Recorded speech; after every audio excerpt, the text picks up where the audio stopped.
Hello, hello, and welcome back to Laurence Plays Foundry. Yes, it's Wednesday, so I'm playing Foundry. I can tell by the fact that everything's a bit 3D. So, welcome one and all. Thank you for joining me. And things have been a little bit hectic trying to get ready, so please excuse me for a moment while I just sort of panic a little bit and make sure I've got everything in exactly the right place. As you might know, Wednesdays tend to be a little bit busy for me because I go off to do a workout with organised by one of my friends in the evening, and that's why the stream kicks off at 8 o'clock to give me a little bit of a chance to get home and stuff some food in my face before I start. Oh yes, you're right. The webcam's clearly moved across a bit. I wonder how that happened. Yeah, which side are we missing? Okay, so missing some more of this. That's very strange. I don't know. Okay, well there you go. Hello, it's me. Right. Hello, Board Easy, No Guard, Regular, good to have you all here. Right, so back in Foundry, and what's been going on? Well, last week I made a to-do list, and there are 3 things on my to-do list. One is an observation that there's a significant shortage of glass, or rather, there is soon going to be a shortage of glass, because at the moment we're okay. We've got a blue belt's worth a significant amount coming out over here and then being fed off on these belts. And these belts are full, so it's actually okay right now. But it's only okay because I went over to the stone mine down here at over there somewhere. Probably is that a hole? Yeah, in that hole there, and expanded it or moved some of the mining drills across. So now there's not very much stone left down there. So soon we're going to run out of glass completely, and I'm going to be very, very sad. So that needs fixing. And in the last stream, we had a little bit of a think about that, and we looked at the map, and I decided that it'd be the one to go for is this patch up here, this mineral rock vein over here, because I can slap in a fracking tower on top of it, and then this will be an infinite source, and then I can run it all down a really, really long belt from here all the way back to the main factory. Now, I have noticed from playing this game that me running long tunnels and then running belts and pipes and cables down those tunnels is incredibly boring. So I did a little bit. I took some minor liberties, and between the streams, I dug out the extra bit of tunnel that was required up here, and then I ran quite a lot of belt all the way along here. So we've got, I think I ran 2 blue belts down the entire length of this tunnel. That looks potentially right looking at this. I ran some belts down here all the way to this point here, which is where it starts to rejoin the main part of the factory and things get a little bit more interesting. So that's going to be a thing I need to finish off. I've also I think I've run power along it. We can see the dots coming along here. So I've ran power to here. Beyond that, I think I ran power all the way to the end over here, so that's quite good. I can't remember how much pipe I managed to lay because I kept running out of that. So we'll make sure I've got plenty of that before I go back out again, and then try and get some of that placed down as well. And hopefully it'll be reasonably quick to put that in. So I'm going to head over there, put down some. I'm going to need a fracking tower at some point. I'm going to need a load of vein miners, I'm going to need lots of crushers, and I'm going to need some advanced smelters. I'm going to start making, basically we're going to make glass over here and pipe the glass from here down this way. And if in the future it turns out we need more stone, then and need to bring that in there because patches like there's one in here somewhere. Because this one and the equivalent one for the other blast furnace, if these start to run out, then I can worry about that another time. I think I'll at least get 1 belt of glass running down here, and then see how we go from there. See whether that seems to be enough. I think it should be enough because we're using less than 1 blue belt of glass from this system. So if I guess, I guess we'll run that. So we'll run 1 blue belt down and see if that's enough. No, the glass is not molten. The glass will be going down a belt, so it'll be piped along a belt. But there will be a pipe running up there with the fracking fluid in it to enable the fracking to work on the mining drills. The other thing I have to do, speaking of fracking, is on the way past I need to set up a fracking tower on this ore vein over here. So last week I tapped it with only 3 drills to start with because that turned out to be enough for the time being. But they are eventually going to run out, so I need to drop in a fracking tower on this one and hook it up. I need to drop in a fracking tower up here and hook all of that up. And, well, we had a problem with the copper right at the end of the stream because there was too much slag in the system, and that was causing it to break down and stop working because the tank had filled up, basically. That was caused by us not doing any science. So because we weren't doing any science, we weren't using up any concrete. Because we weren't using up any concrete, we weren't using up the slag in order to make cement. We weren't using up cement, and therefore we weren't using up the slag to make the cement. So I set some science going, and that has happily sorted the problem out as far as I'm aware. I don't know if I left it for long. Yeah, actually, having been building all of that other stuff, it's almost certainly been left for long enough. So we should have a nice, happy supply of copper and copper derivatives over here. But we don't. Okay, so there is still a copper-related problem. So let's sort that one first, because I feel like that's the most urgent, because everything else is kind of working. We've got the emergency stone supply coming from the old mine, so that's ticking over merrily. You know what would be a good thing to take with me? A fluid tank, and I don't seem to have one of those. Can I make one of those from out of my pockets? Storage. Tank. If I get some steel and some advanced machinery parts, I can. That wasn't quite a sneeze. Let's try again in a moment when my nose has worked out if it actually wants to sneeze or not. And I'll try and mute the audio again, because nobody wants to hear me sneezing, especially not when they're big and explosive. Right, there's some steel. There's some advanced components. It's probably more than I need. I don't care. There we go. Make me a couple of tanks. Right, up and away. So let's head over to the copper vein, find out what's going on over there, and then stick in a couple of tanks to hold all the slag when we inevitably find out it's because we've got too much slag. It's a bit of a distance away, so we'll fly over there as quickly as possible. This comes back to the thing I was requesting in an upcoming version of Foundry, where I'd like to have some sort of system that allows you to boost yourself and fly incredibly quickly, about 500 meters forward. A bit like the fireworks in Minecraft will let you do. So, down here. Yes, we have a tank full of slag, and that is causing the blast furnace to stop running, which is causing everything else to stop running. So, let us fix this the easy way. Boink. And I can't put another one next to it. Let's put another one on top of it like that. How ridiculous does that look? Pretty ridiculous. They don't... Oh, it has to go on foundation. Why does a tank have to go on foundation? I have no idea, but to be honest, that's not a serious problem. I can just fill this area in like that, and then drop another one in there, and they should just link up, and they should all then have a third of a tank. Somehow they've both got half a tank. They've all got half a tank. I don't understand how that's even possible. Maybe some more just came out of the blast furnace. Can't see the screen on this one, but I'm pretty sure they're all at half. Okay, so that'll now allow the blast furnace to drain out the slag, which means it should then start working. He says, staring intently at it. So the inputs are all full. The outputs are all both empty. Ah, okay, over here we see all these machines are running merrily, so that's good.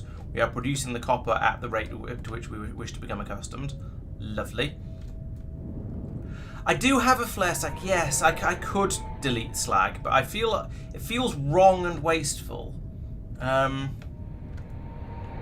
Yeah, I think I'll probably have to do that, Bob, just because I don't want to see this problem again. But it feels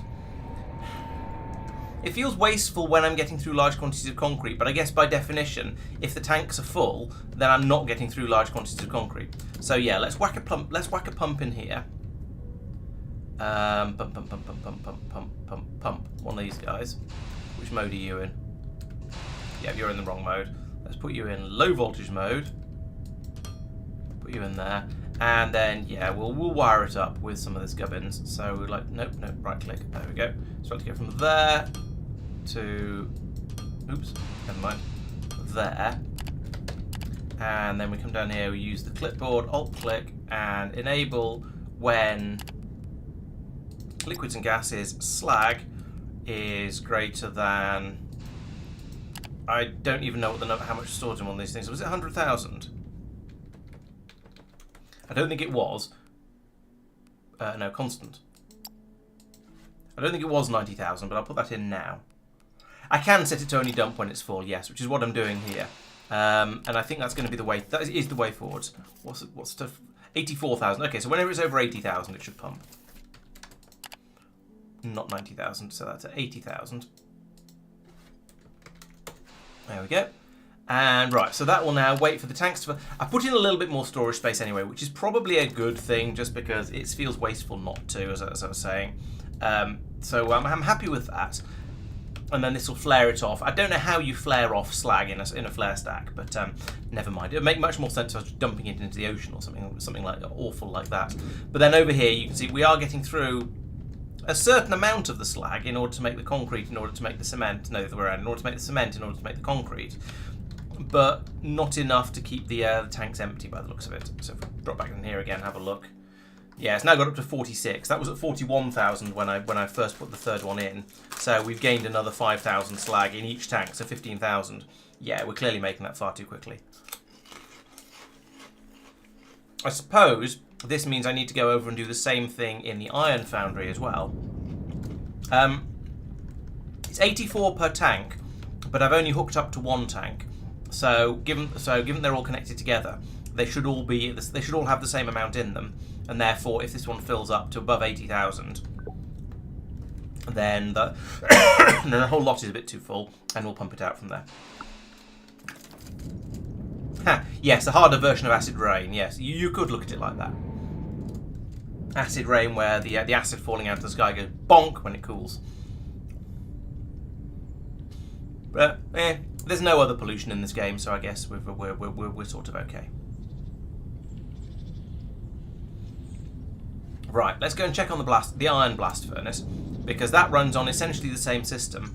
But I think I prioritised the concrete that's coming from the copper facility, because the iron facility also has the capability of making concrete from resources out there, so it'll make an infinite amount.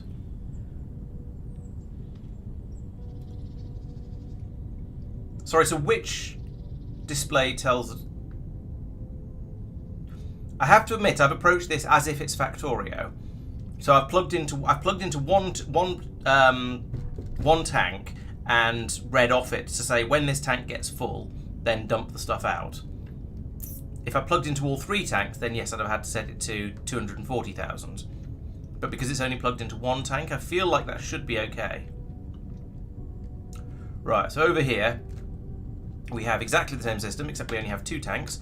And yes, these are having the same problem. Oh yeah, you're right. So, yes, it is showing you're right, and it even says total pipe network in actual words underneath it. Hopefully the number that's being read out, well, we'll check that when we set this one up, and if it's wrong, then we'll go back and fix the other one. Let's put you there. And again, we will then put in some cable. There's the cable.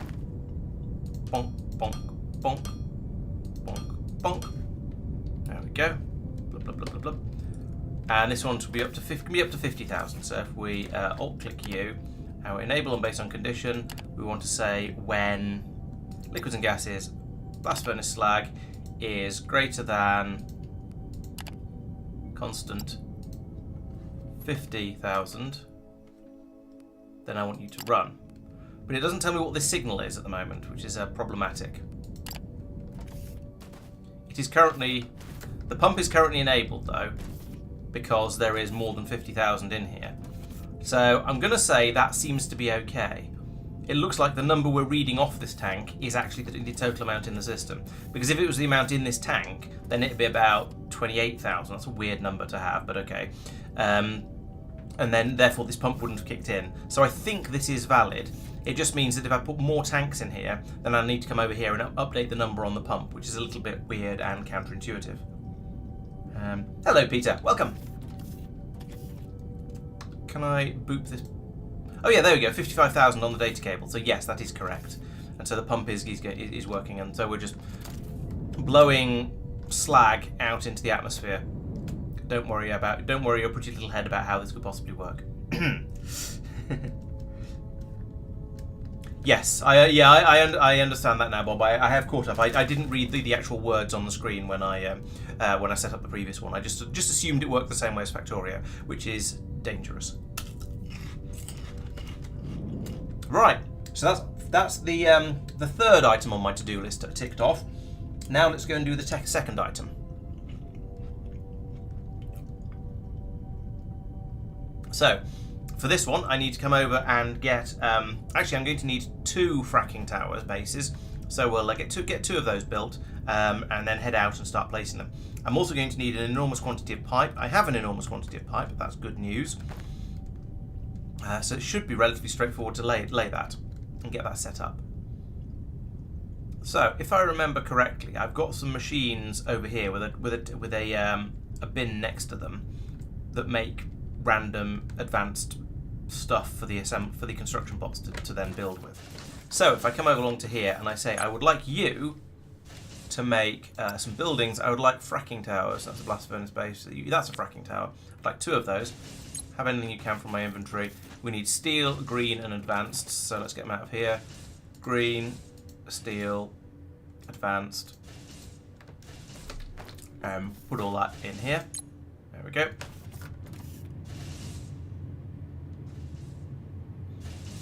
Right, so there we go. We can make 1 with that. Have I got anything else you take? Yes, but not with particular one. Okay, so 1. Boink. What are you sure? Green circuits, I think. I do wish one feature I would like would be for this to show the required parts for the recipe you're trying to make on screen as well. Because at the moment, because when I did that, I had no idea which of these was short. I was pretty sure it was the green circuits, but it doesn't actually say, and that's a bit of a minor problem.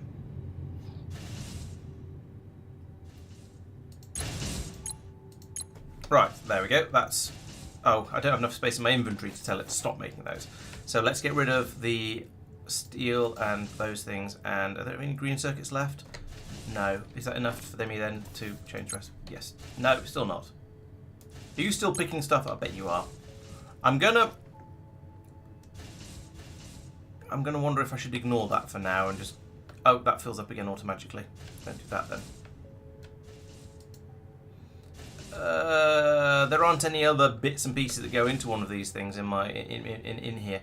Let's ignore this for now and then come back and tidy it up later. Right, so the trains are coming out at the end of this month, aren't they? So the end of April. My original plan was to finish playing. Was to finish everything in Foundry before the trains came out, and then go on and not do trains until I revisit the game at some point in the future. However, it's taken me longer to get to that point than I was honestly expecting, and so I might need to play I might end up upgrading and having trains before I've actually strictly finished, which is slightly awkward and is not quite what I was intending. But sorry, I'm trying to concentrate and talk at the same time. However, trains are a thing that I'm definitely interested in, and I'm not sure I'm going to be able to resist the temptation of playing with trains if trains drop before I finish the game. So I might actually end up playing Foundry for quite a bit longer than I was expecting to. Where is this telexite patch? I've flown way past it. There it is. Okay, so I need to put in my fracking tower. Maybe here is a good place. Because then it's sort of vaguely slightly on land. Except it won't let me. Okay, fine. So how big is one of those guys? 21 by 21. Jeez. Okay. Time to get this tool out and go, yes, I would like to have a space here that is sized appropriately for a fracking tower, please. So we'll go from here for no real reason. I'd like to go across 21 and across that way 21.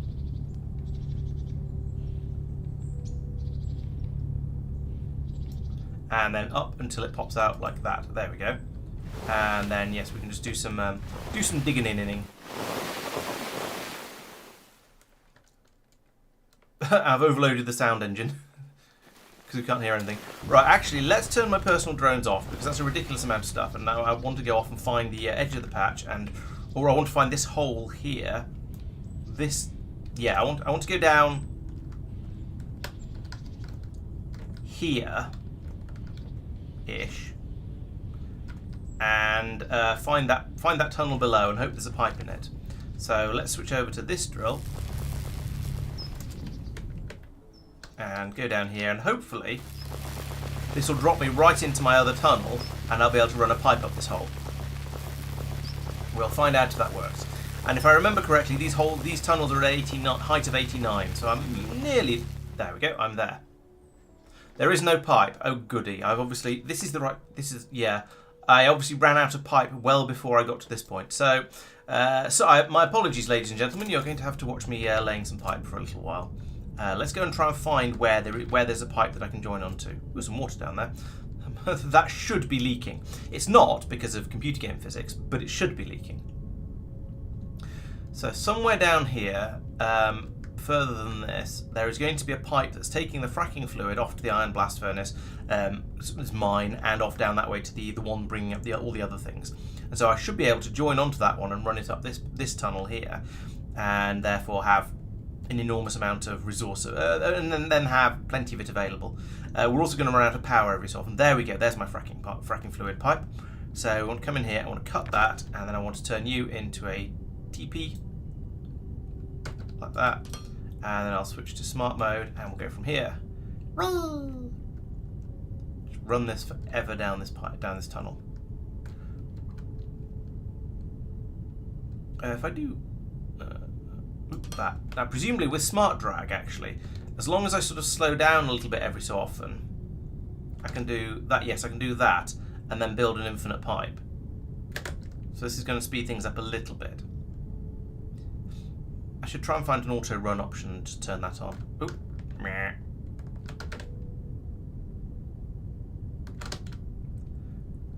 Right, let's go to here, and then we'll go. Oh wait, I've made the pipe too long, and it's going to go start flashing red on me. Yes, just like that. How much too long are you? 735 out of 300. Okay, so I need to go back 435. And then, so where am I now? I am at 600. So I want to get back to about 100. Well, maybe 100, 150. And then I can put a pump in, and then all will be well. This is the problem with running really, really long pipes. In both Foundry and Factorios, you have to stop and put pumps in every so often to keep things working nicely. And I just didn't, really. So it's on me, but, you know, what can you do? Okay, so I basically need to have my pump in here. This pipe was previously as long as a pipe can long. So, fortunately I have 26 pumps. I need to dig out a little bit of ceiling to put it in. There we go. And a little bit of cable to run through, like so.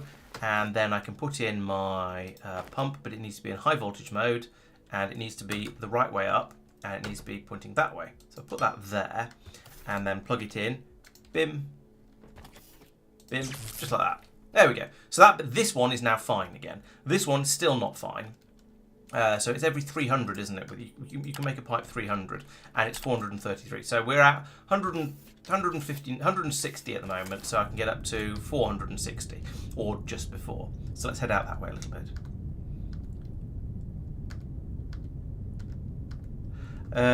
I could put the pump just for the T-joint. It's nice, yeah, it's nice and easy where I did put it. Was say 460, so I'll go to 400. Let's go opposite this pylon here, because that makes it easy. Right, so take out you, and you, and you, and you, and you, and you. And then, did I put? Yes, I did. I also, one of the other things I did between streams was rearrange my toolbars to make them a little bit more sensible and have things in slightly more, have the things I actually use slightly more accessible. Because I think I designed this back when all I had was all the beginner stuff and didn't really know what I was doing. So I still don't know what I'm doing, but I've got a lot more advanced toys at this point. So I can start doing things in slightly different ways. All right, so you're going to go round the corner over here, and you're going to go straight through the middle of that cable. Oh well, and never mind. And we're going to go. How long are you? You are 185. Okay, so we're going to have another 100 on the end of here before it starts to be problematic.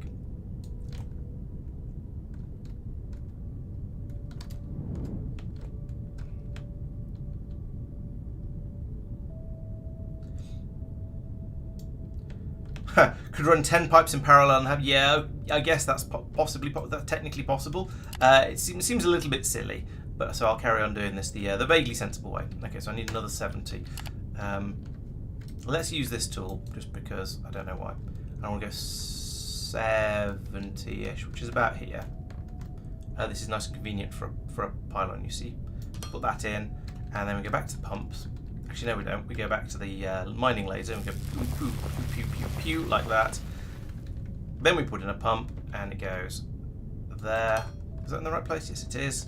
Then we get the cable, bim, bam, boop, and then we go, wait a minute, let's not have it go through, punch through solid rock. So we do that. Then I can go a full 300 with this one. Except I can't because I'm using the wrong tool. So we get out the smart drag because we can go much further with that one, and it's much easier. There we go. Look how much further I can go like this. And then I can tap R and I can go E. That was the wrong button. I tapped E. Tap. My hand is in the wrong place on the keyboard. That's why I'm having trouble. Tap R and then carry on going. And I've got the full 300 available at this point.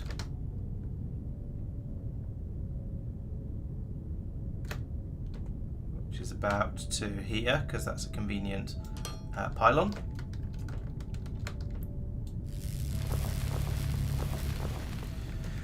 And yes, I did say I was going to try and avoid running too many pipes and other things in this stream whilst live on stream, because I know it's not the most exciting thing. Unfortunately, I apparently didn't finish doing the pipe work.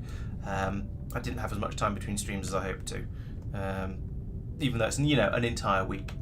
Oh yeah, I could copy and paste a huge number of pipes. That's not a bad idea. I'm sort of hoping I'm nearly there, although I'm going to have to do a few extra little bits and pieces to make sure everything's in the right place. And let's have a look at the map. Where am I? Okay, so I've well overshot the first one I wanted, but I do need to continue this because this is eventually going to be required all the way up here. Jeez, that's a long way. Maybe that's going to be another one that I do between streams because that is a bit ridiculous.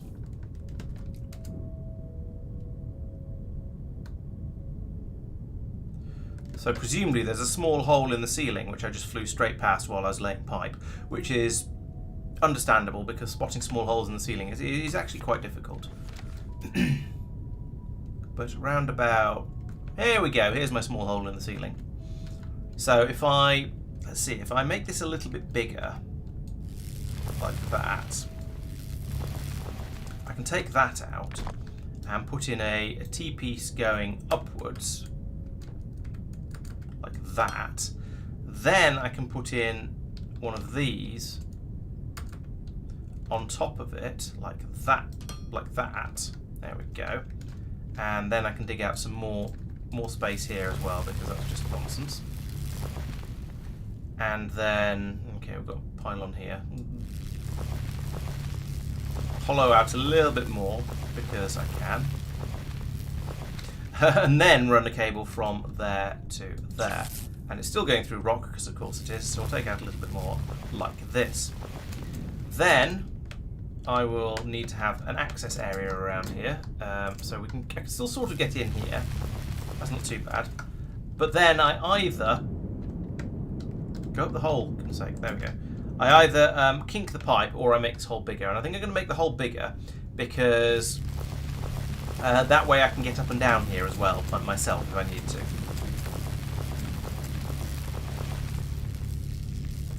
Or alternatively, I won't because there's one tiny sticky out piece of the ore vein. That's really unhelpful. And I knew I was relatively close to it, but honestly, that's ridiculous. So I guess I'll do that, and then kink the pipe around it, even though I didn't really want to. Or alternatively, actually, I do this, and I just make this the hole that I fly up and down, and kink the pipe at the bottom. Just the once. That makes more sense, really. So let's do that. Alright, there's the way out. And then, nope, one pipe. Smart mode. I don't know how smart this is going to be, actually, but we'll give it a try. So it comes up to here, and then out to here.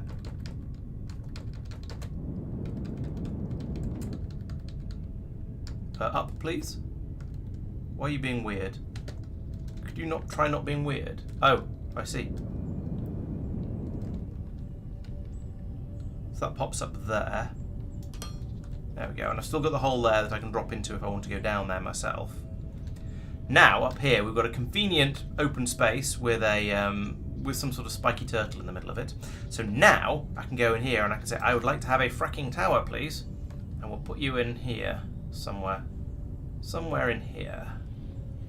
Now, the problem with these things is I never know which side the inputs are going to go on. So let's try that. Have you gone in all the way in? You have. Nice. Because I kind of need the inputs to be on this side really at this point. But I'm not going to know where they are until I boop it with the magic clip. I've lost my magic clipboard. Where's my magic clipboard? Oh. Can I make another magic clipboard?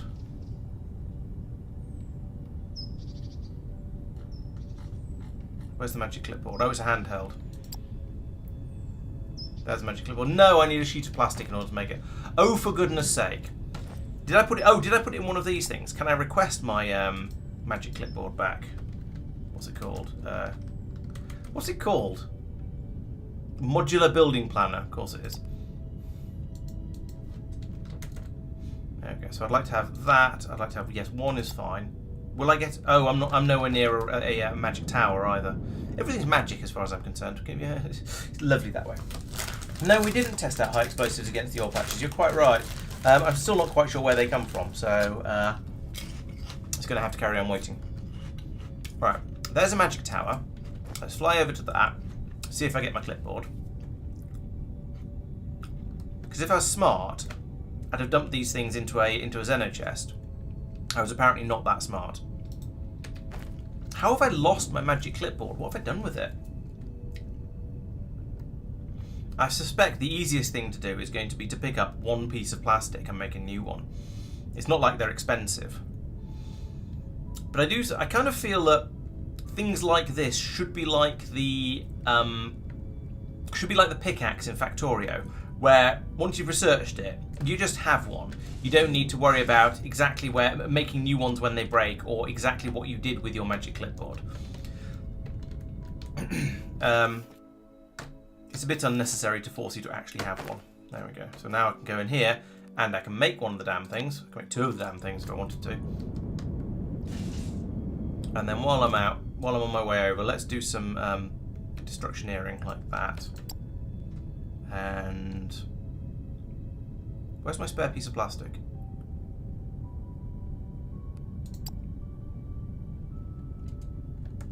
There it is.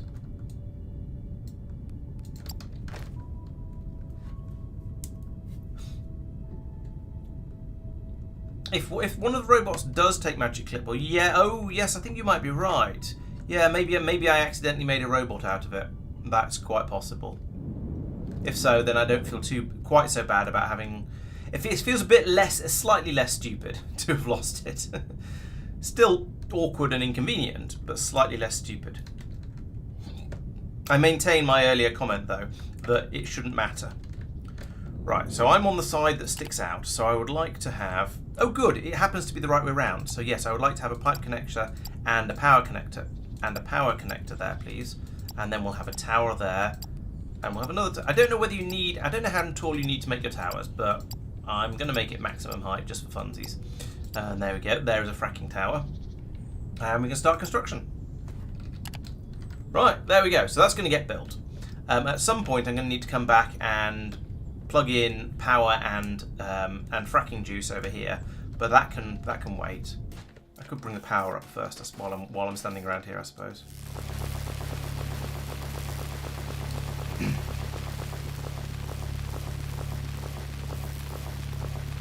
And then once I've got those in, then that telexite patch will run forever, and that'll be lovely. Right, I can't take power off this, can I? So if I go from here, I can't go from here to a. No, it has to go from and I won't be able to take it from that either because that won't be able to do an additional fourth thing. So what I'm going to have to do is hollow out a bit more space. If I put one of what am I trying to do?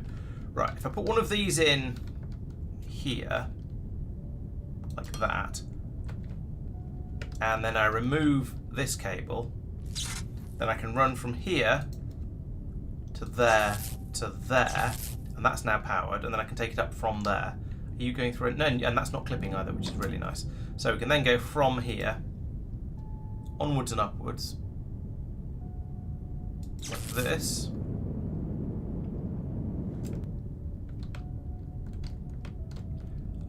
Power comes to there, and then it'll go out to a... Is it right click? No, it's not right click. It's middle click, yes, to select a small power pole, which will put in the water over here. What could possibly go wrong with putting a pylon in water? I'm sure it'll be fine.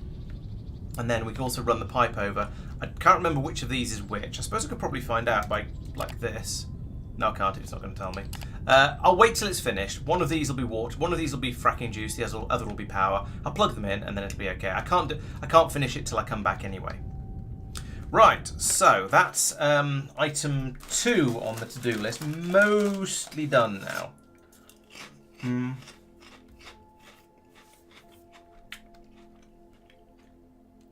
So the next thing is to head over to the ore patch all the way out here and start building up some vein miners. Have I got vein mining drills? I have. I've got 11 of them. That's a pretty good number. I've got loads of crushers, and I've got a decent number of smelters. So I'm going to head over, start building that up, and see how far I get before I have a crisis. I'll also start building the fracking tower on top of it, because that's going to take a while. I won't bring the pipe over, because as I said, that's going to be incredibly boring, and is a thing that I think I will do between streams, because running a pipe almost 2 kilometers does not seem like the most exciting content I've ever made. Ooh, do I want to preemptively bot beacon? That's not a bad idea. I have one tier 2 beacon with me. It's a good idea though. Yes, I probably should just to get it set up properly in the first place, rather than coming back and doing it as an afterthought. Or I could not do it yet, but design it with doubling the speed of the system in mind. That would work too. This is a very mountainous terrain over here. As opposed to where I started, where it was also mountainous terrain until I ate the mountain with my robots.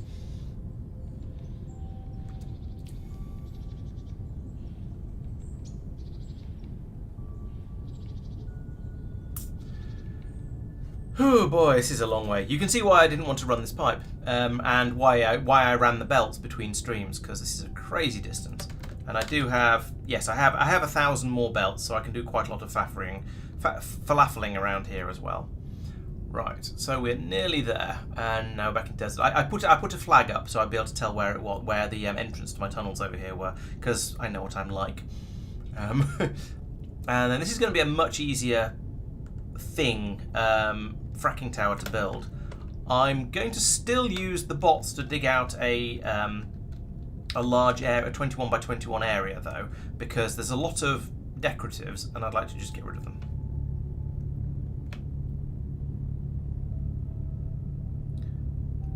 By 21. There we go. And I'll turn my personal ones back on again. We might as well. Oh, and yes, to the moon. So far away that I feel like I might as well just do the demolition myself rather than wait for the other flying robots to come out. And there's plenty of other stuff to do over here, so leaving it alone while the bots came over to do it for me wouldn't actually be a serious problem. But it's easier to just do that. Right, because now I can get out another fracking tower. Where is it? There it is. Another one of these guys. Put it in that gap that I just made. I said put it in the gap that I just made. Have I not done this over the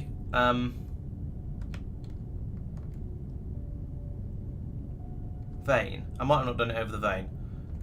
Fine. Do it here then. I'm not even going to bother to prepare the land. We'll just put it there. Anything underneath it? Yes, there's a rock. Oh, actually, but that said, the drill tip is touching the ground, so that's probably fine. And once again, magic clipboard. Boop. We would like you to have... Where's my robot? There's my robot on that side. So the input pipes are going to be on this side. That's probably okay. I would have rather had them on this side, but it's not worth faffing around with it at this point. So we would like you to have a power connection and a pipe connection. Oh good, the pipe connection goes on the near side, that's kind of handy. And then tower, tower, tower, tower, tower, tower, top. There we go. Go. And I don't know how long it'll be till the bots actually come out this way, but it kind of doesn't matter because I've got a lot more work to do on this, and the vein mines will last for a long time even without the fracking fluid because there's just loads and loads of ore available down here. All right, so down here we have the end of the pipe at least, so I did a bit of it, and hopefully, yes, there we go, we have the end of the belts as well. So that's where I need to put my glass once it's half empty. I mean mostly full. Right, and over here there is going to be, there we go, there is my vein patch, and we've got a few at almost this level at 95. Okay, so we'll need to run a tunnel round at 95. We'll need to run another tunnel round at 55 and another one round at 20 if I want to get absolutely everything. But we'll do the top level first because that's easy. So 95. That's only just above where I am now. Where was the? Okay, so the question is, where can I get into go through here without running into the sides of the thing? So if I go from here, then I can build my tunnel. Yeah, if I dig a hole here and treat this as my starting point, then I won't run into the what do you call it? The sides of the vein.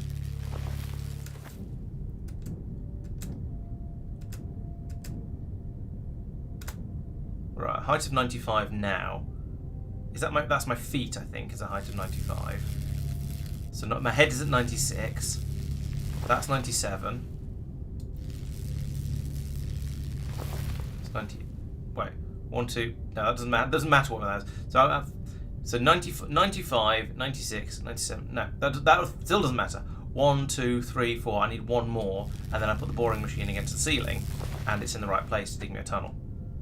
So I would like my boring machine. Point it that way. Boop. There we go. And I can get in from the bottom. Like that. Oh, and then just fall out apparently because I think my character grabbed onto the ladder and then didn't understand about not falling. So now I'm at a height of 96. That's good because I'm 1 square. When I'm standing in the boring machine, I'm 1 square up. So you're going to need fuel. I still have fuel. Excellent. You're then going to need to know how far to go. So it's back to the scan. I'm at currently at 2165 or so. So I need to go. Well, let's go 100. It's a nice round number, and it'll get the drill ship out of the way. Go. Right. So I now drop back down here again and go. It's a shame that's there rather than just a tiny bit further forward. But we'll remove this this cable. We'll take that. No, we'll take that. We'll go from there to there, and thence to there, and also we'll go from there to there just in case I need that later. I don't know if I do, but I might do. So right, now we can go from here and we can follow these all the way along here until we get to the point where the vein miner is going to need its tunnel digging. Oh, I wonder if I'm far enough out that I'm going to be able to fit it in. I didn't think of that. Oh. Vein miners are hard to plan. No, that's not the right tool. This is the right tool. Where's my... Oh, I've gone past it. I was too vain. Wait, it's on the other side. It's on the other side. Oh, for goodness sake. Right. On the plus side, that means I don't need to worry about whether I'm in the right place, whether I left enough room for a vein miner there. So, okay, over there, that's at 95. No, it's not. It's at 1423. And I'm at 1380, so that's more than enough room. And it's along there at 2233, and the other one is, I can't tell. Let's rotate, and then go another 100. I don't really care too much exactly where these tunnels are. I don't know if you can. I don't know if you've noticed from the way I'm building them. It doesn't really matter, as long as.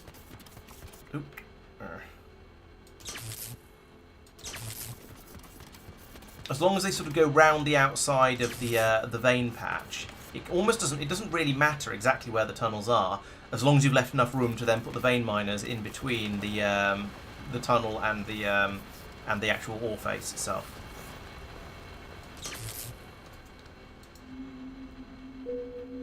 There we go. This is almost exactly the right place.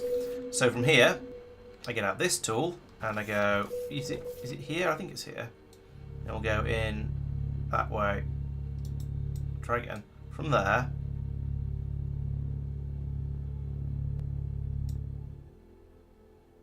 Dig out that area. And then once I find the actual ore face itself, I can dig out a slightly bigger hole to put the drills in. But this is going to be big enough to run power and output belt through. So another 2x30 by 3. There we go. Ah, and there it is. Boom. So I think, let's drop it back to, I think this is the edge. It's not the edge. Okay, I miscounted. That's fine. That's the edge. So I was only 1 in. So I want to go back 1, 2, 3, 4, 5, 6, 7, 8, 9, 10, and then a couple more for beltery. So from there, I want to go 12 by 10 by 5. We pull all this out, and this should give me full access to the ore face inside this bit. For this vein mine chunk. I rip all this out with the bots. I'm glad I bought all those upgrades for the little personal mining drones, because this is a lot easier than a lot quicker than it would have been otherwise. Right, so there's that. Now if I get out some of these, I should flip that round, be able to put these guys there and plus there. Yep, that looks good to me. Then I can bring power along this tunnel. So we want to go from, power line goes from there to, I suppose, there, and there, and then there. And can I link them together? I can. Okay. So they're now both, wait, maybe I can't. There to, oh, okay. I can't. So there to there works fine. Lovely. And now these are producing at a rate of 160. So I'm going to pretend they're producing 320 per minute, which means between them, they because they're doubling from the beacons that I'm going to put in probably sometime later. So that means if I run a green belt from these two, then it'll be absolutely fine. They will have enough capacity. Just. So I want to put, but I'm going to do that with a splitter.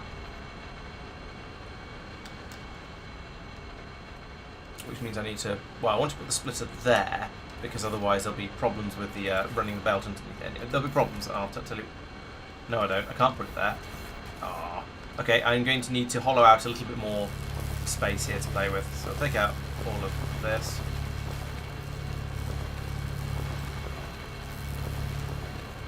Pull that back up again. And now that means I put this in. Here I get. Oh, I should have put the power going along the other side of the belt. Never mind. It's the other side of the tunnel, because I can do that and no.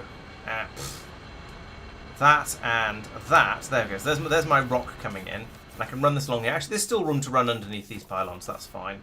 So here is. Eventually, this will be a full green belt. At this point, it is not a full green belt because I haven't brought the beacons over, but eventually it can be. Now I've come back over to this thing, and we repeat this on the next face of the coal face, of the coal vein. So we need to get back to the scanner, and we see we're actually quite a long way out here. That one's at 1460, 2196.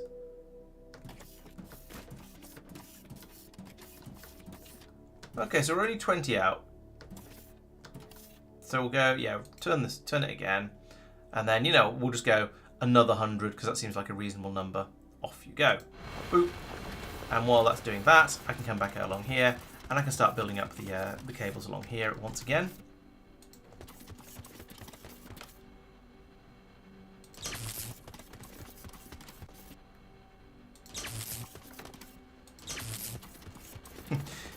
Do let me know what your favourite parts of the streams are, and because I mean, as I say, I'm aware this part is perhaps not the absolute pinnacle of entertainment as stream content goes, but it's kind of necessary in order to allow the factory to grow, which is what we're all about when we're playing these games. Right, and then so from here, I again dig another tunnel like this. So we go that way for that much, and height of 3 is fine. Dig all of this out. Boom, there's my rock face. So I need to go from here. I need another 8 this way. And then I need to go 10, 11, 12, 13, let's go 14 this way. And then make that a height of 5. But that means I also need to take out the ceiling here to a height of 2, like that. There we go. This should now be once again the full stone face there. So that'll allow me to then stick in another couple of vein mining drills and pull all of that out. It should be relatively easy. You can kind of tell that I've done this a few times before now, can't you? So I've almost got a bit of a pattern as to how I'm putting these things together. Do it often enough, and it becomes sort of routine. That's the word I'm looking for. And we're going to need power along here as well, so that runs power from there to about there, and then there, down the tunnel. Actually, this is pretty close, isn't it? So let's do that, and then run one from there to there. And I guess I'll just have to hollow out some more rock here as well to allow the cable to go through. There we go. Lovely. And then once again, we're going to put in a splitter. And we can do green again, because they're all exactly the same speed. So I've got this guy here. And then run one belt from here like this. And run one belt from here like this. We can then have another green belt coming out here. And that can then go all the way down here and join up with the other one, at which point they'll they'll merge and become a blue belt.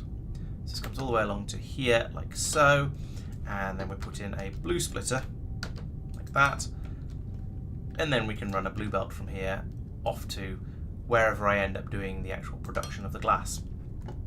Awesome. So we can pretend that's a full blue belt. It's not actually a full blue belt. It's only going to be a full green belt at the moment because of the lack of beacons. But we can pretend and design with that in mind. Get in the box. Right. So now, how are we doing for the how are we positioned for the other patch? I assume there's another mineable patch on this level. Yes, there is. It's over there. Okay, so we're only at 2164, 2165. Okay. That's at 21, so we're exactly opposite that one. So we need to go another 20 and then go across, I think. Oh, there's another vein over there. Cool. So we'll go this way a bit. I wonder what that one is. Way off over that way in the distance. There was an olumite patch there. That's not what I saw, though, I don't think. That was what I saw, but it disappeared. Okay. And set that to 100. And go.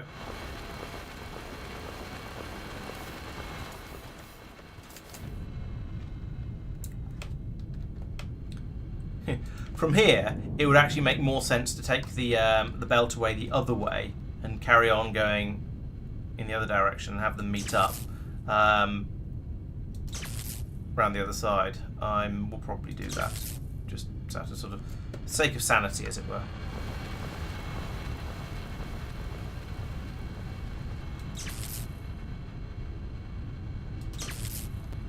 It does amuse me that the glowing green "you're about to build this thing" is apparently a real thing in the world and will shine its light on any nearby rocks. Ooh, I've overshot a little bit. Right, so from here, it's another double. Awesome. There's a lot of patches. There's a lot of stone available in this patch. Maybe that's because stone is sort of is considered a cheap resource, and so you get a lot more of it out for your when you find a patch of it. I'm not sure.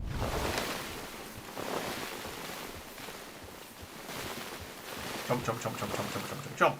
Boom. And across from here. Yeah, 15 will do. And it needs to go at 8. And up 5. And then we select from here to here. And up a height of 2. And then the bots get busy with it. And there we go. Yes. Ooh, actually, I haven't checked yet. Yes, I have got this in the right place. Excellent. Chomp, chomp, chomp, chomp, chomp, chomp, chomp, chomp, chomp, chomp, chomp. Okay, so we pull out a massive chunk of this, and then what I think I'll having made these three doubles, so these I guess 6. That's a decent amount of stone coming out. So at that point, I think it's going to be reasonable to then go off and start making it into glass and go, is this enough to keep the factory happy? It probably won't be, because the factory is very, very greedy. But we can hope and pretend, hope and wish and stuff. Pull that out. Cable there, there, there, there, there, there, and then boop, boop, there we go. It feels a bit weird to dig out the rock after I've put the things in that it's trying to go through, but yeah, it's fine. It's computer game logic.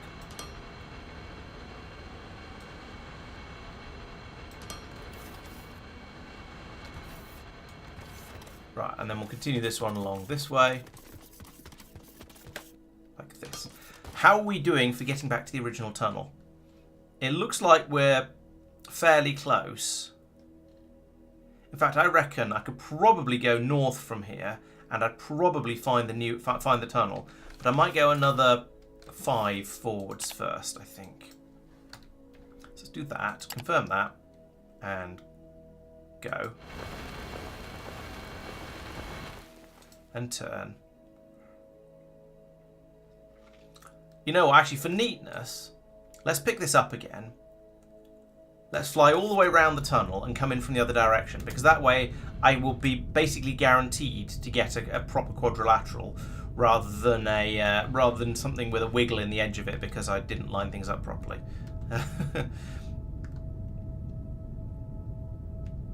Of course, I'll get to the end of here and I'll go, oh, nope, there's nowhere to put the boring machine, and I'll have to do a bit more by hand, won't I? Yes, I'll do one section by hand with this, like that. Or I could just keep going and not use the boring machine. I don't know how far I need to go at this point. Oh, quite a distance. Let's use the boring machine. It's what it's for. Boring machine, boring machine. Wherefore art thou, boring machine? There you are. Of course, wherefore didn't actually mean where, it meant why, but never, let's not get into the weird Shakespearean stuff right now. And we keep watch out of the side panel here, see if we ever see when we see another tunnel, and then we go aha, like that, aha, and we hit the stop button, and then we pick this machine up again. And then we go, oh, we've gone slightly too far. That's okay, I can fill this back in with stone. Zip, like that, and that. Okay, so this is the sort of the entrance way. So I'm going to bring it all over to here. I'll probably use, I guess, I might just bridge the other belt, one of the belts over, and do my glass production in this area because why not? So let's see, production of glass. So let me check on this because it's been a little while since we've done this and I have forgotten. So glass is made out of gravel, and gravel is made from crushing rock, presumably. Yes, it is.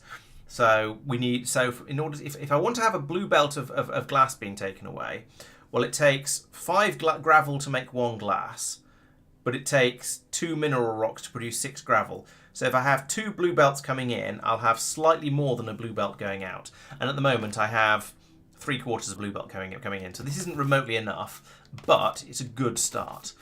So let's get started. I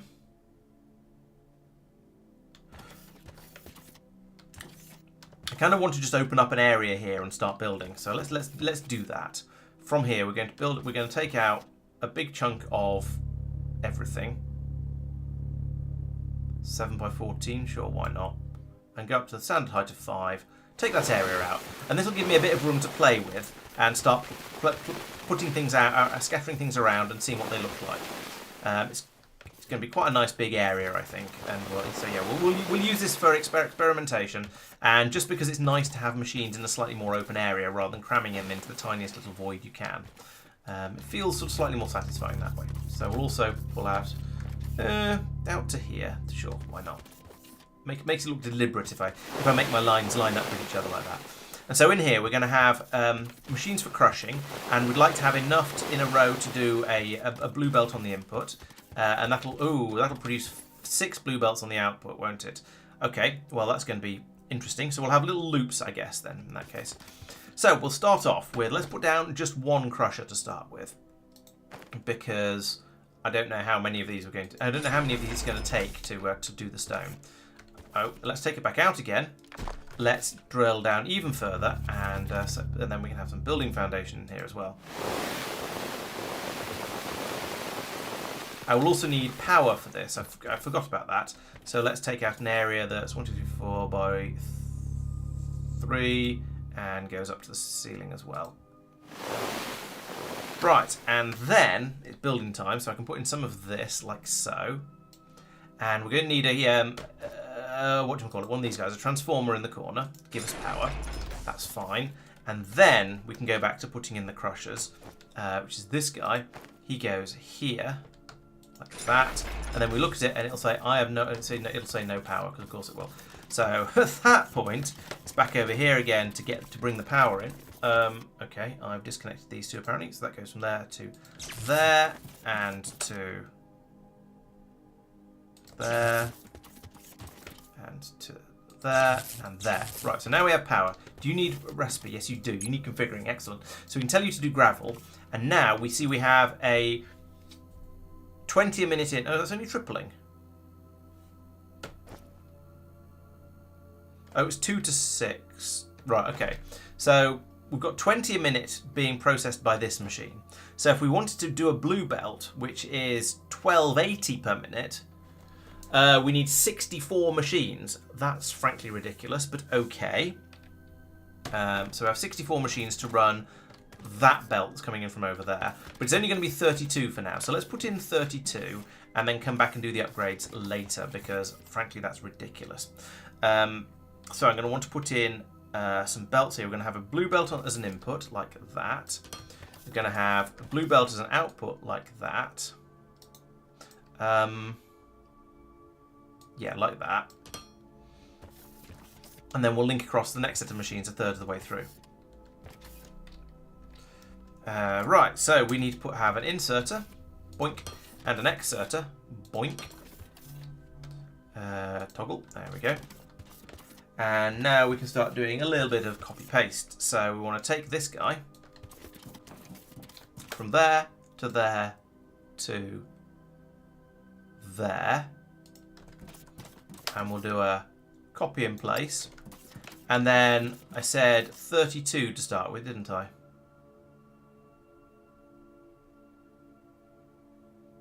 This is a really powerful tool. 32, just, oh no, wait, I haven't got the foundation. I can't see the foundation to select. Oh, no, I can do it by, I can do it from here. Except I can't, because I can't see the top or the bottom. Ah. All right, we'll start again. Select area. From there to there to there. And if I come up here, I can do an alt drag like that to move it down one. And then I can do 3, 4, 5, 6. There we go. That's what I actually want. Then I do copy and place. Then I do, can I have 32 of them, please?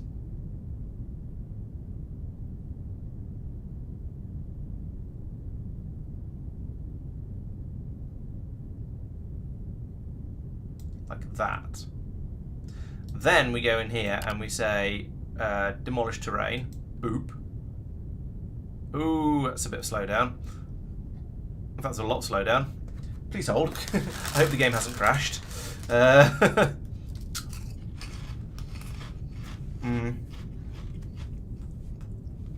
be fair, I have just told it to demolish 32 times 5 times, no, 6, 32 times 6 times 2 times however wide it is, another 6, and that's rather a lot. Or has it just worked? No, I think it worked. Okay, maybe it hadn't frozen.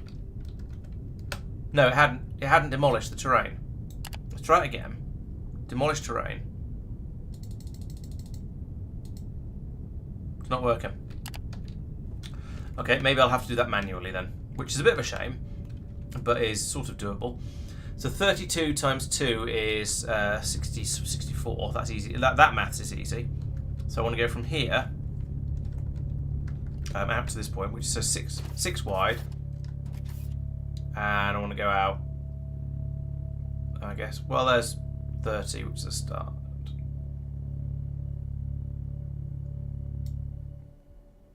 Height of 6.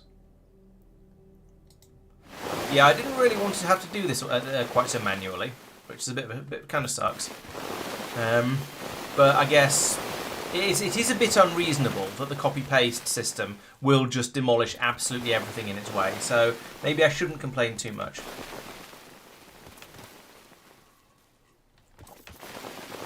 To be honest, from what I remember, demolish works better when you're underground because there aren't decoratives to get in the way and spoil everything. Which way am I facing? Okay. There we go, that's not so bad. Got most of the way along with that. If I fly up here, we should be able to pull this out a bit more quickly. And then along here. Basically, the closer you can get your face to the things you want to destroy, the better it is. So, we want to do, again, 6 by... I don't need to go the full 32 this time, but I don't know how far I need to go, so I'm just going to do it. By 6. Chomp, chomp, chomp, chomp, chomp, chomp, chomp.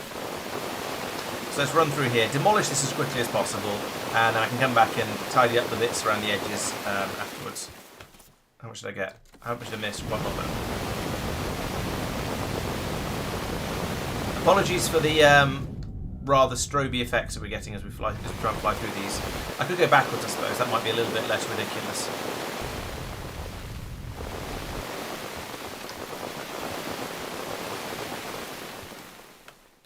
Right, there we go. So now I can get out of here. But, oh no, I won't trap myself. That's all right. And I can do a confirm paste, and boom. Yeah, there's a bit of spare space at the end over here. So that has worked. Lovely. That's 32, which is half a blue belt's worth. So actually, I could just bring this one in here and call that good. So let's bring you over to this side of the tunnel like that. And then like that, and then we've got 60 per minute coming out, so we need less.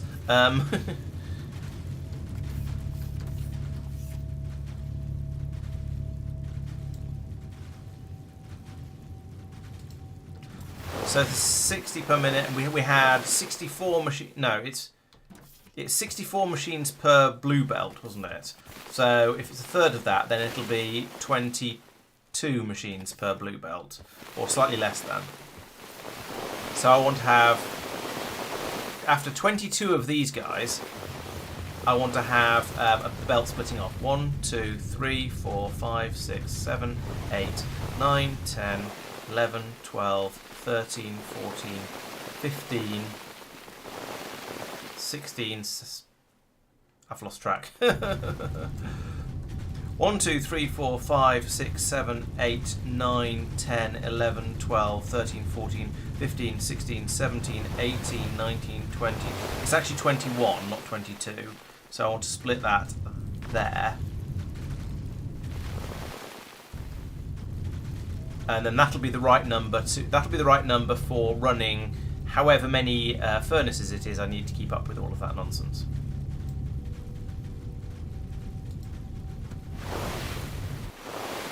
So let's cut that through there. Here we go, right. So at this point, we bring that out again and we'll loop it around that way. We'll also fill this whole area in with foundation just because. And then I'll put in a furnace now because so that I can start doing the maths. And these things are 3. I'm just going to end up with this being out of alignment, aren't I? And by out of alignment, I mean just not lining up nicely at the front, which I kind of wanted to do because it looks better that way. So put this one in here, and then oh no, we won't because the ceiling isn't high enough. So for that, how big is one of these furnaces? They are 6 tall. Okay, so we only technically need to take out 1 more square, but I'd rather have a little bit of room for, I say, breathing, for pollution to escape. I don't know. So I'm going to go out another. I'm going to go across to here like this, and I'm going to go up 3 to give a little bit more space. Then I should be able to start putting the furnaces in. Right, pull that out, and if the ships come over to help with it, then so be it. I don't care. They can be useful. And I put that there. Oh, and I don't have room for the output on the other side. So this needs to be an even wider hole, but that's kind of okay. No, not that. That. And run this all the way along here, like so. And then put one of these in here, so we can find out what's going on. Right, so we are actually making glass here. This takes in 90 per minute. So on a full blue belt, 128 divided by 9, so it's 10, 11, 12, 108, 13 for 117, and 14 or 15. Okay, so we'll call it 15. Just because I'd rather have too many than too few, basically. Once again, I need to cut out a little bit more space here, but this is actually the glass. This is the final output, the final product of this system. So once I've got that one, I only want to be 1 wide. Yeah. By, what's that? 8, 9. So cut all of that out. Then I can have a blue belt in. I can put some foundation in. Boop. I can have my blue belt in here, going that way. And yes, it can't get out. We'll fix that later. And then another inserter on the other side of here that is acting as an exerter. And yeah, that's working.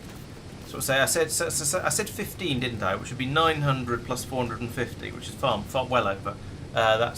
So yeah, 15 is too many, but never mind. I'd rather have too many than too few. Let's see how far 15 goes, because if we can get, essentially, if I can build them out to be at the same length as the machines that are feeding them, then that'd be very, very convenient. It probably won't happen like that, but it would be convenient.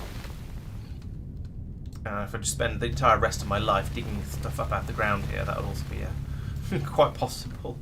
Height of 9, please. There we go. So I'll dig all of this out along to here, and then see how many I can fit in from there. Oh, there's a bit missing. Of course there is.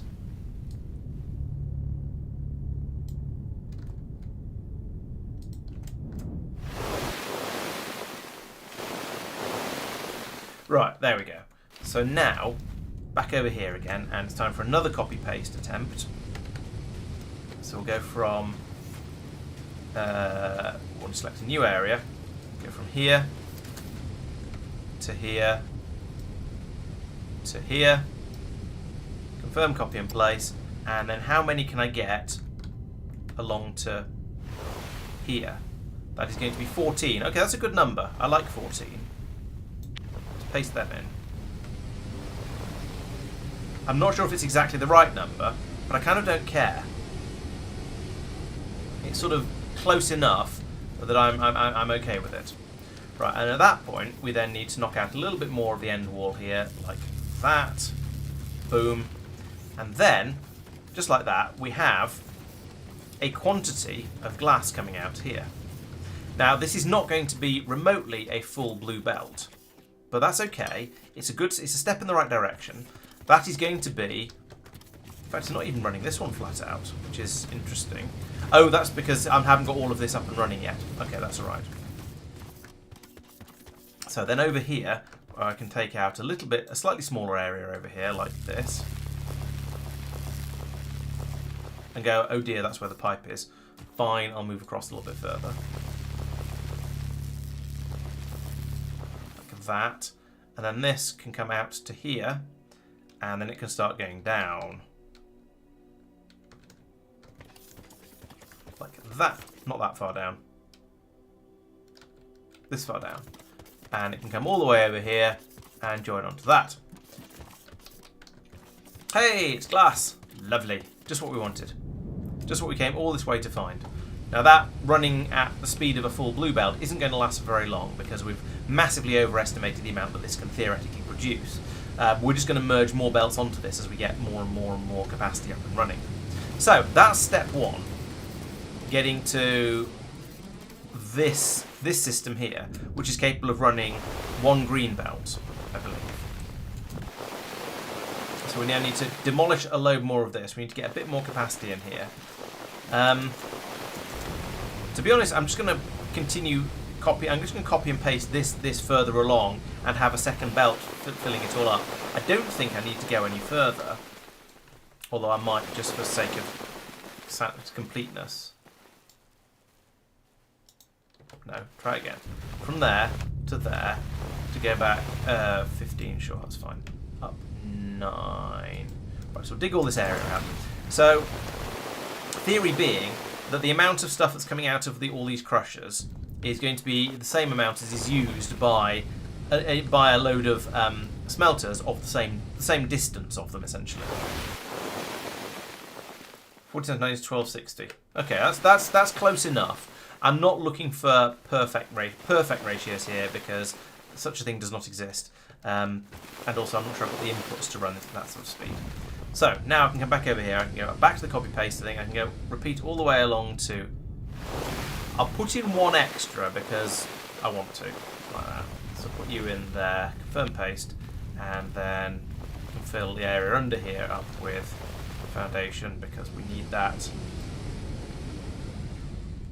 And then link this belt to here. That flows through. These kick in.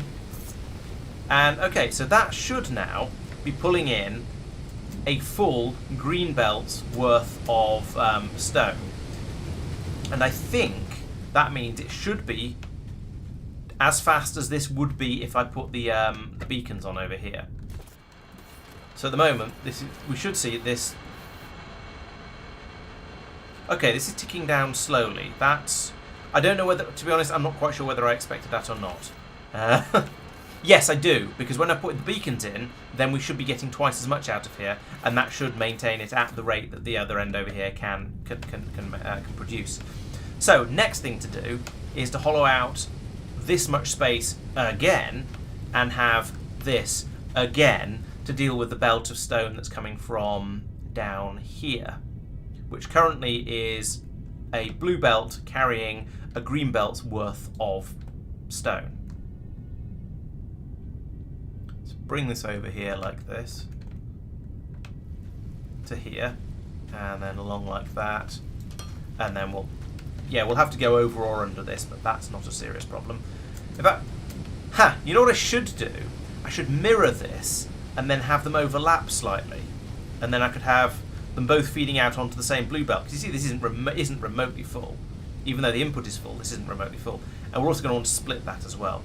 So let's do that because it'll be interesting and sort of fun. And I'd like to go. So I'll go from there. This whole thing is 1, 2, 3, 4, 5, 6, 7, 8, 9, 10, 11, 12, 13 wide. So I want to go up 15 that way. So 15 by whatever it'll let me do, which is about 38. By 9.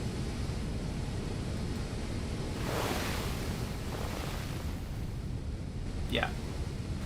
And then once I can see the bottom rock down here, we'll do it again.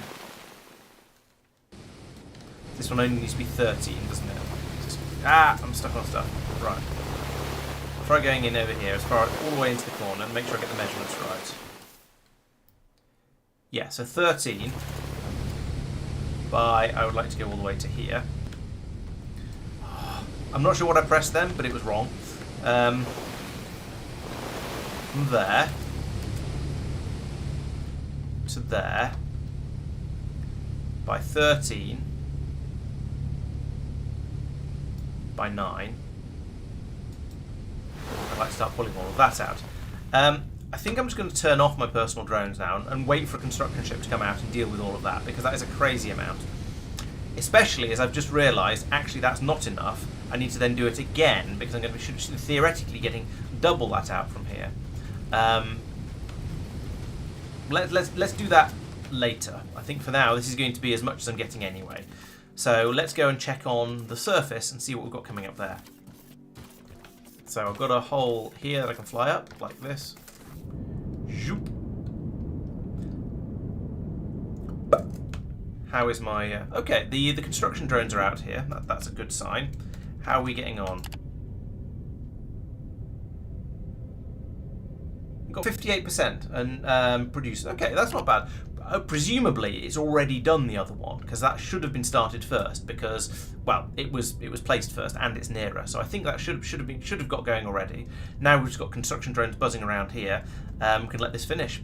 I will need to bring the power and the glory, I mean the power and the fracking fluid up from below. That's okay. Let's dig it up a couple of tunnels now. And I'm going to do them slightly further across here than the marked one because I don't want to block the marked one because I'm going to want to go up and down that myself.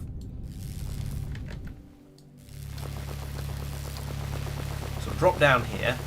This can be for power probably, and then I'll do another one next to it for fluid. But we'll see. If I drop right in on top of the pipe, then I might make this the... No, I didn't. So that's probably going to be power. And then, okay, 2 to the side. Pop.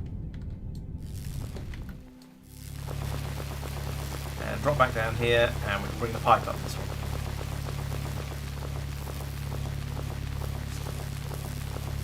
This is all very well, but I haven't plugged it in at the other end yet, so there's still quite a lot of work to do.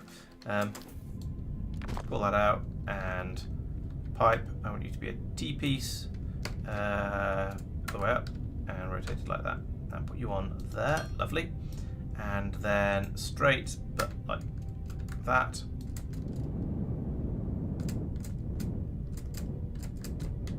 I can come up out of the ground like... Come on, how deep is this hole? Up out of the ground like this. You know what? That's good enough for me. And then over here for my next trick, I shall put in a medium pylon if I can find one. I've got one of these pylons here. Going to what? No, don't do that. Go from that, we'll have a wall pylon, and I'll need to go down the hole for this, ahead of it, which is going to be fun. Put you there, and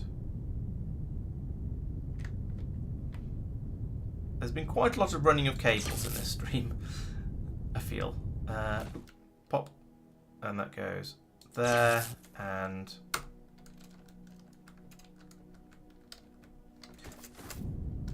Where is there power? Oh, there's power there.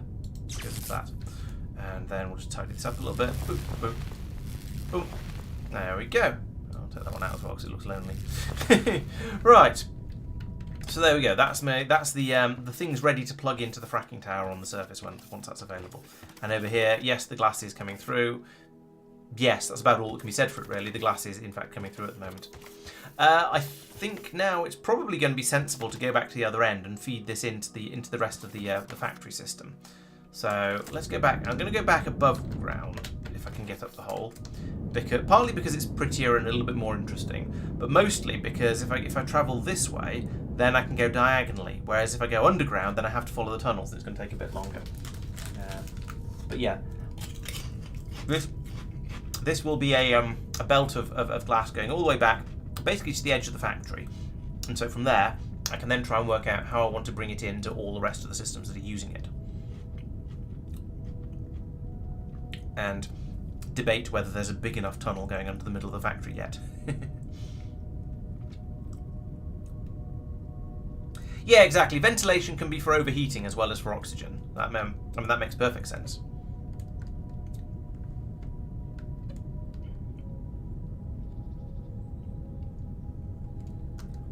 That's true. The game has been impressively stable. The crashing it with trains doesn't really count because I was playing an experimental release at that point. I mean, it's still early access, but the trains was extra experimental. So I don't hold that crash against, or those crashes rather, because it happened several times. I don't hold them against the devs at all because they basically released it saying, "Hey, this is something we've thrown together. Go and see if you can break it." And it turned out I could, so I did.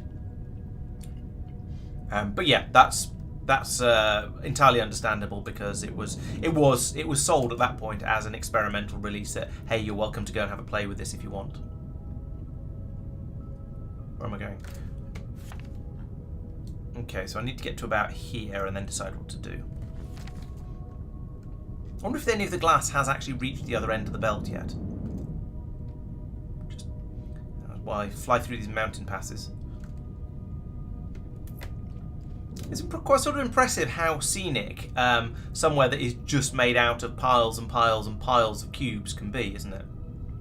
I remember when this seemed like a ridiculously long distance away from my main factory, when I had a coal mine out here that was delivering coal by aircraft, and now it actually feels quite close to the main factory. I don't remember if I had a jetpack when I came out here or whether I actually had to run all the way, but either way, it felt like a long way at the time, and now it feels like one of my nearest bits of, yeah, it feels almost visible from the main factory. Not quite, but not far off. Right, there's a Mario pipe. Let's drop down there and work out where I am, where the glass is, and what's going on.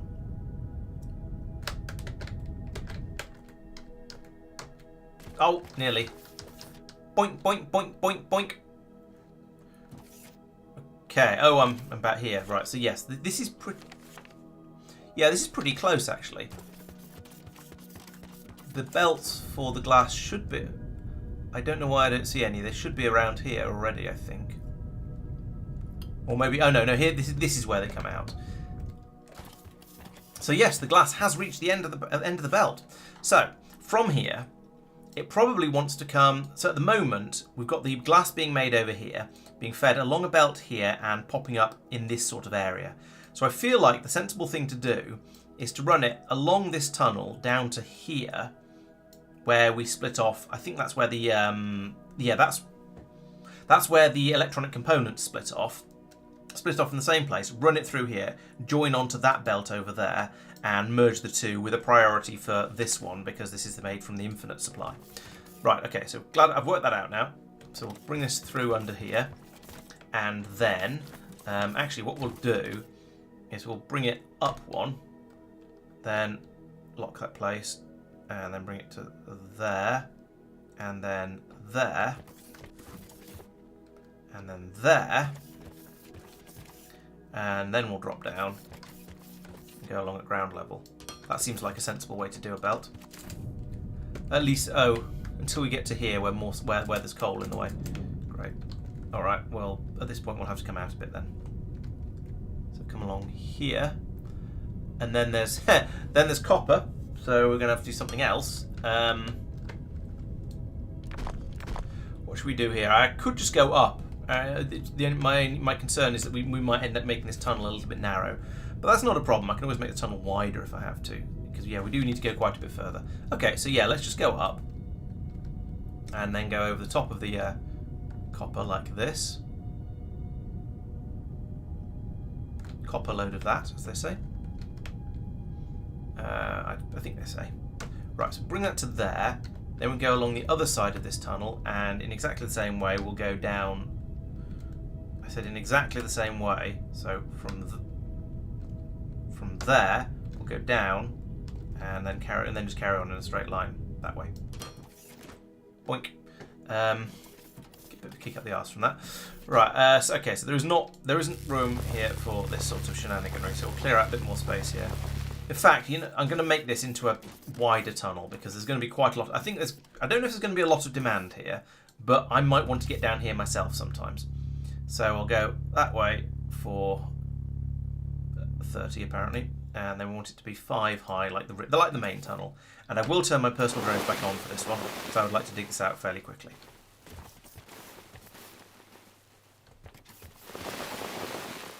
Toot sweet, as they say.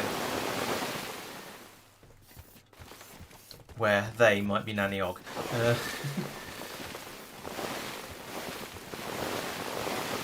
Right, so how far am I going like that? Okay, this is going to be quite a long tunnel.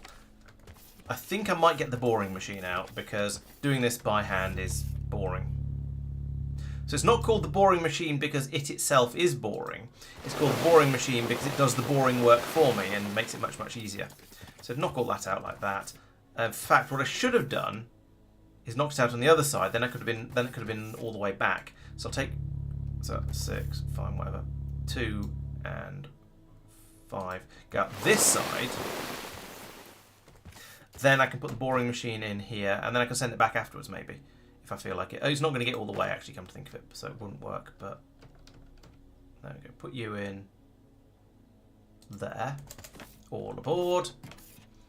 Okay, so I'm at, I don't know, here. And I want to get to here, which is minus 57. So I want to go 170. And then at some point, I'm going to discover I'm at the wrong height for this and probably have to put in an elevator. But never mind. So, tell this to fly, drive 170, like that. Off you go. Fine. Have some fuel if you insist. Off you go. While that's grumbling away off like that, I can run the belt.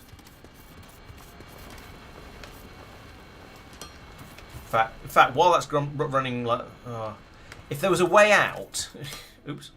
If there was a way out, then I'd go over and have a look at what height that's at. But I don't know if... Oh, there is an escape hatch here by the looks of it. So I'm at a height of 89 as usual. So if I pop up here and out and... Yay, freedom! Fresh air! And other such like. So if I then come all the way over to...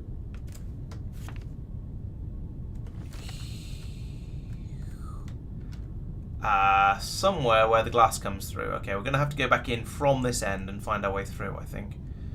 So there's the previous mine. So drop in here. Okay, the ground level here is 118, so this is much, much higher. We've got tunnels here that I can't get into. Joy.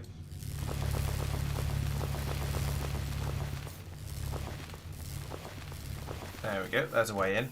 So I can run through here, and we're at 118, so we're way too high.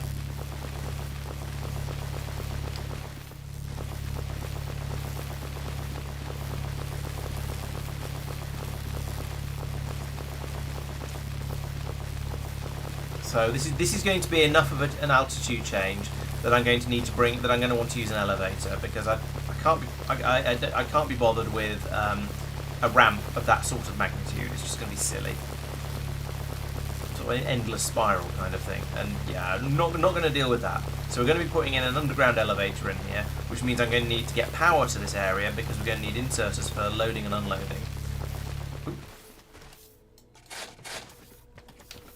Right, so this is that corner where we're going to be doing the shenanigans. Hopefully the drill ship is coming along and is going to end up somewhere underneath here. So what I'm going to do at this point is drill out a bit more space here. Actually a little bit further back, come to think of it, like this.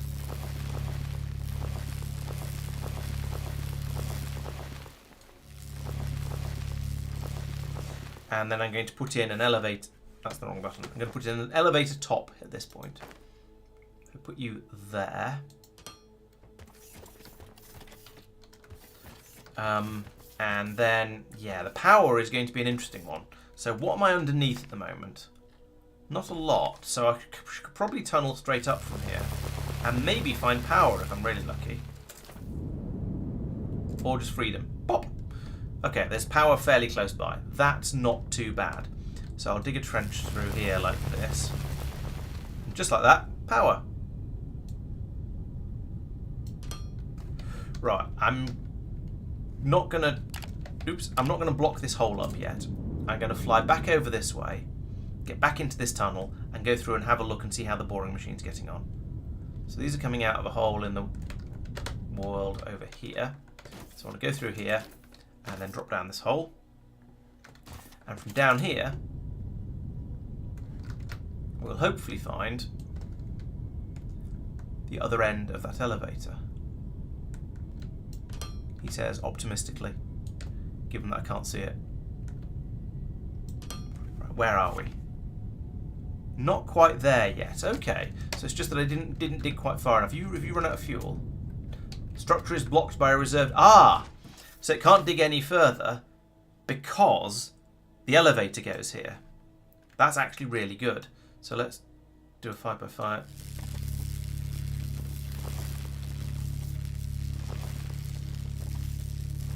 Maybe not. Why was that a reserved area? What does that even mean?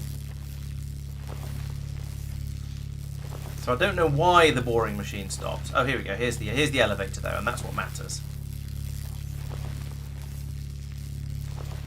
So I can put in the bottom of the elevator here fairly easily. Where is it? That one. You're supposed to be a bottom, like that. There we go. And then dig out one of our little trenches, like this.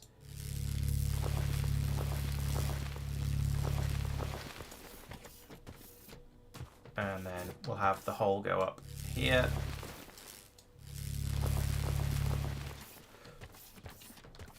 So we put in the foundation in along here like that. Then we put in the belt along here like that. And then an inserter goes there. And that, once those join up, will then, well, it won't start working because we don't have any power here for the inserter. But we're nearly there with this. So actually, no. First things first, drill the hole. Don't get carried away.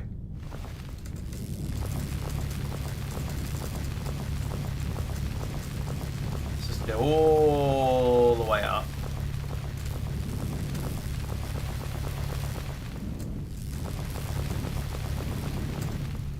That went more all the way up than I intended it to. But never mind, I guess it technically works. I was hoping to keep it all sort of somewhat contained, but that was not to be. We'll just go with what we've done. So I want to then build vertically. Are you building? No. Yes, but not very. Okay, now it's building. Oh, that's as far as it'll go.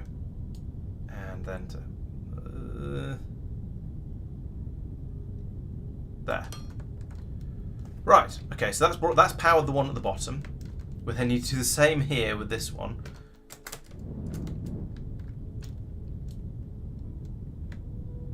What? Why are you doing belt? Don't do belt. Try again with the correct building this time. Yes. Put that from there. Back down this hole, all the way down into the... I can't see what's going on. Stop being horrible. What are you doing? Right, down to... Don't press the right mouse button when you're trying to build something. It breaks everything. Let's try that again. So, from there... down to here. Straight down. Boom, like that. And then we can... yeah. Then I can dig out a little bit more trench around here. There, there, and there. Grab that again, switch back over to horizontal mode so I can get that in there. Then we need an exerter here to bring the glass out. Put that in there, and exerter. And then I need to do a little bit more demolishy like this. And this. To put in a blue splitter there, and a piece of blue belt in where I can't see. And I can't get out of here now, I'm completely trapped. Oh, that's taller. I forget those are taller than they look. There we go. Freedom! Mostly.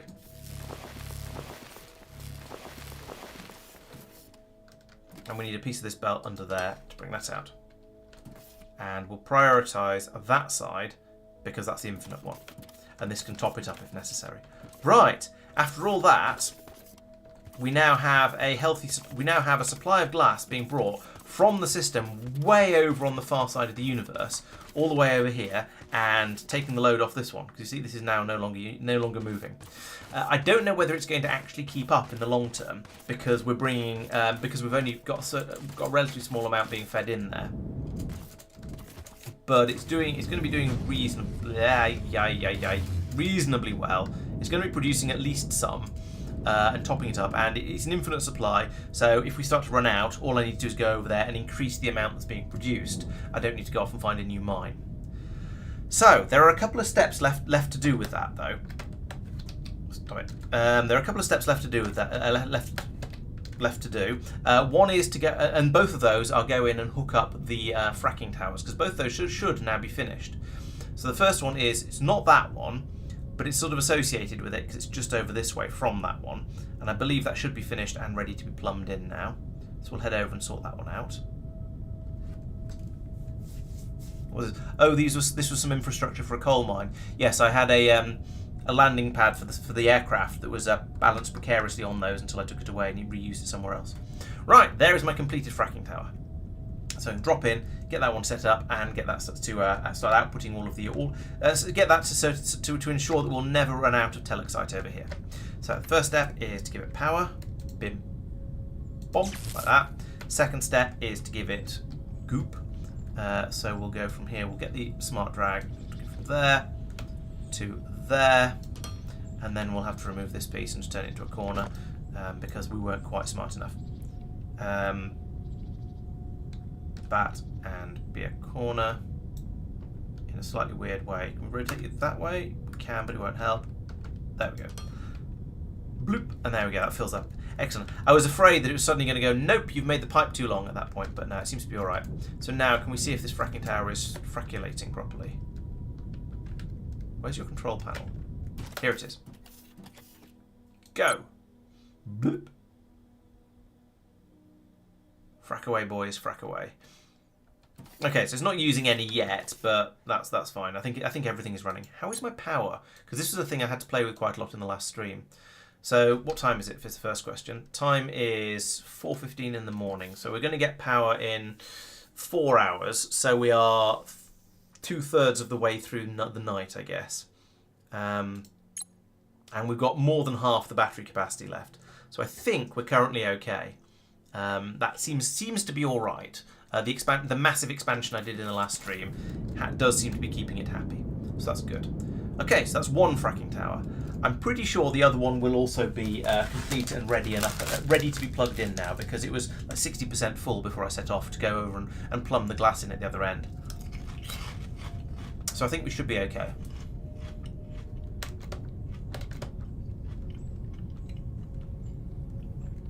Unfortunately, it's still another 1.5 kilometers away, even flying above ground. Oh no, we're not going to get any fluid to that one, are we? Because the pipe isn't finished.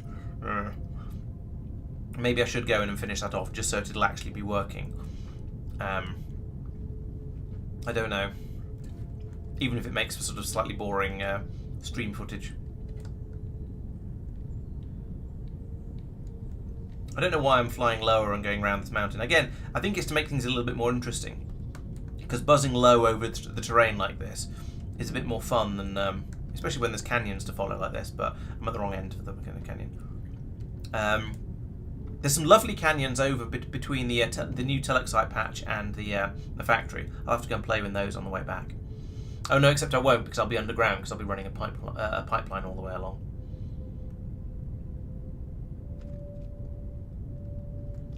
But yeah, we could pretend we're flying down the Death Star Trench or something like that. Hey, an oil patch. I hope I don't need to come out this far to find enough to keep my oil supplies running.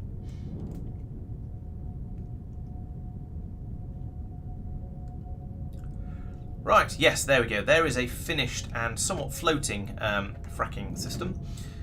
Lovely. So I want to take power from here. I'll go boop, and yeah, we're going to put down a small pylon like that, and then like, where can you actually go? That.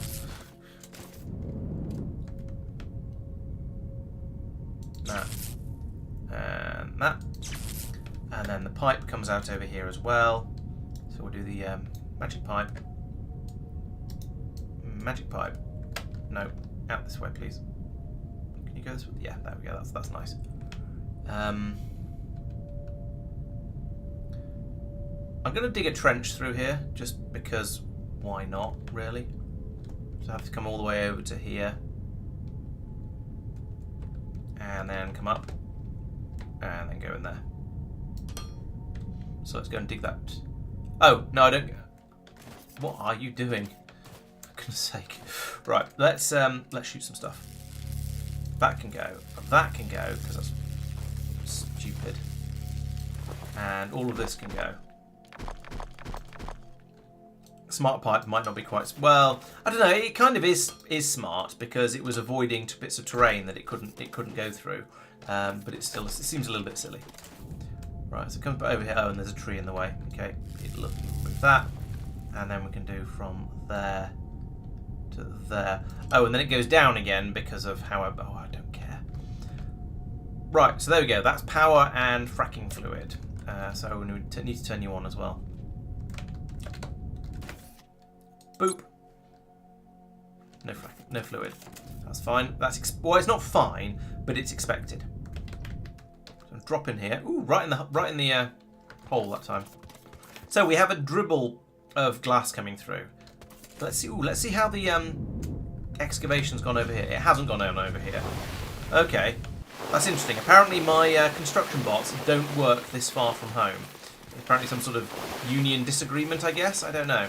But I thought the construction bots would basically come out and do digging from almost anywhere if you set it up. And they don't care about... I didn't realise they cared about how far it was away from their home port.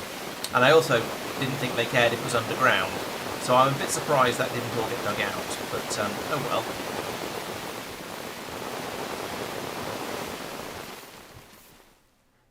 I guess I'm going to have to do this a bit more manually, which is a bit of a shame, because this is a lot. Well, it's quicker than letting the construction bots do it, but it's more active. I can't just wander off and then come back and find that the whole thing has been sorted out for me, which is a bit of a shame. Because I mean, isn't that why we have the robots, to help us out with that sort of thing? Still, at least this is decently quick compared to it could be a lot worse. Let's just put it that way.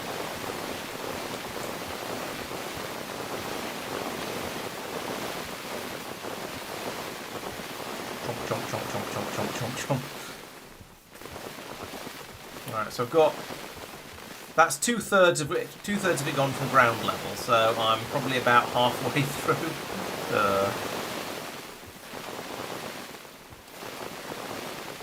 Still, it'll be worth it when I can paste in another full set of the glass production facility and just double the amount of glass that's being made. In fact, ideally, I'd be digging out even further than this, and I'd be tripling it, because the other belt that's coming in is going to be bringing in twice as much.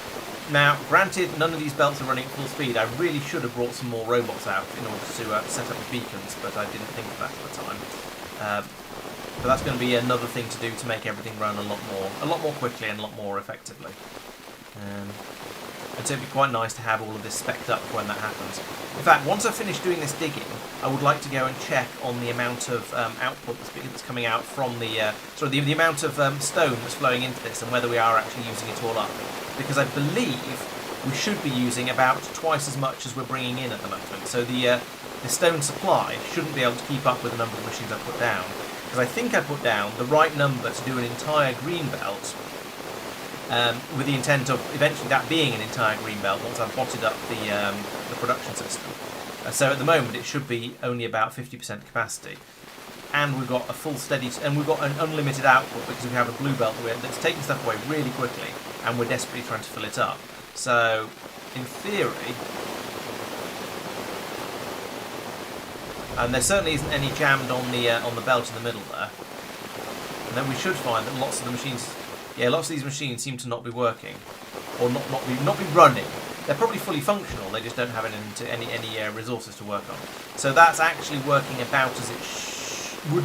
It's not working as it should, but it's working as it would be expected to, given that it's sort of slightly unfinished at the moment. Oh, the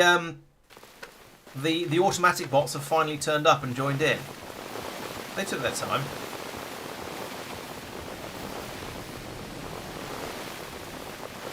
I saw some blue ones over there. Yeah, there you go. There's some blue ones flying around, pulling up some of the other bits of rock that I haven't got myself.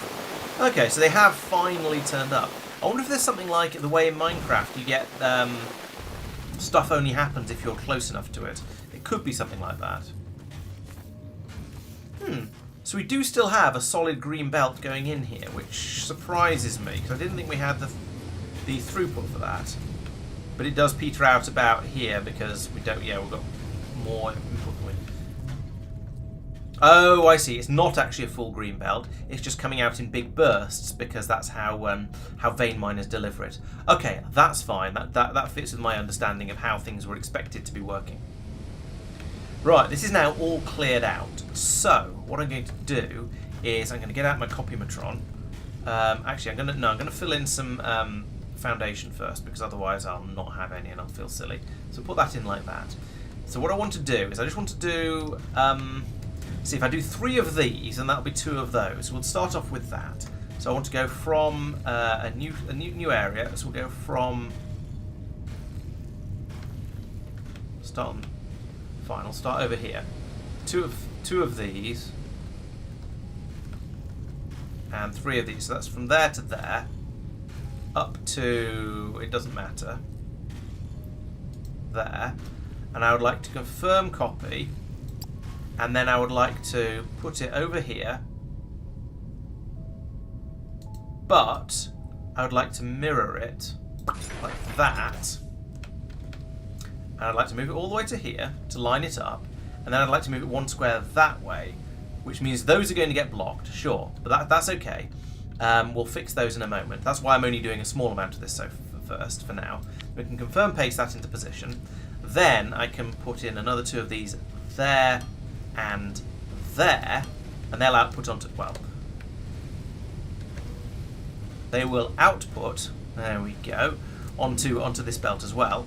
We've got the intermediate belt in the middle here. We'll put the appropriate loop in at the end every so often on that one, and then we can feed the thingamawhat's it in here. And what I'd quite like to do is then put another mirror of this on the other side. So we've got both with all of the machines taking off this one belt. That'd be quite nice. And then we'll have, yes, because then we can feed a full blue belt in here without making this twice as long, which honestly would be a little bit silly. And we can then, get everything linked up properly. Right. So let's do some more copying. I would like to select a new area. I'm going to go from. All right. I'm going to go from here to here. To here, sure. And we'll do a copy and paste in place this time, because then I can drag this all the way out from here, all the way down to here, perfect, and paste that in. There we go. And that's my output belt, lovely. This one, so this belt here then needs to be rotated and feed through like that. Then somewhere along here we're doing the same thing. We've got a loop back because the blue belts weren't fast enough. Here it is. Okay, but this one needs to be right. Well, I'll remove that, and I'll remove that piece of belt, and I'll put one of those in there instead, because otherwise you get sort of. It's probably, I don't know. It just feels a little bit wrong to be sort of side loading. So do that. Then through here. Why have I not got the belt? Have I run out of belts? Yes, I have in fact run out of belts. Okay. Oh, and I've run out of crushers as well. Well, some of that can definitely be fixed by coming in over here and putting in a magic tower. Do I have any magic towers left? Yes, I do. So put in a... We haven't got space for a magic tower. Apparently, they do cylinders rather than spheres, or maybe even infinitely tall squares rather than cubes. So if I come up here and put one of them in up here, it should cover the area suitably. So let's try that. So put you in there, and then plug you in. We now need to wait 10 minutes for you to actually boot up. I say 10 minutes. It's not that bad. It's a 10, 12, 13. It's nearly there. Yeah, it might be chunk loading issues. That's what I'm wondering about, because obviously the entire factory has to be running all of the time, but it's quite possible it simplifies remote areas, and that's why it wasn't digging that area out. While I'm waiting for this, though, I will set another mining running and then see if we get any bots through to deal with it. So it was about 13, wasn't it? So we want to go to here. I want to go from there. Oh, actually, I want to go this way as far as I can first. This. And then back by 13. Up by 9. There we go, mark that area. And come over to here. There. To there. 13 by 9. There we go. So that's now marked for deconstruction. Hopefully in a moment. Oh, yep, there we go. We can see my belt starting to reappear. They're coming in quite slowly. Is that because something else is refilling as well? I'm refilling a lot of I'm refilling lots of different things at the moment. So each individual one is a little bit slow, but that's okay. I can now do another confirm paste, and I've run out of blue belts again. I need a lot more blue belts, basically, is what I'm realising at this point. I don't know if I'm getting, or do you seem to? Yes, I have got more crushers in. Excellent. So those are a thing that's being brought out to me, and maybe the big smelters are as well. It's kind of hard to tell. Over here, I do also need to mine out a little bit more space over here because I'm going to need to bring the stone in from over there. So let's do that. I am just going to use the Old Faithful for this.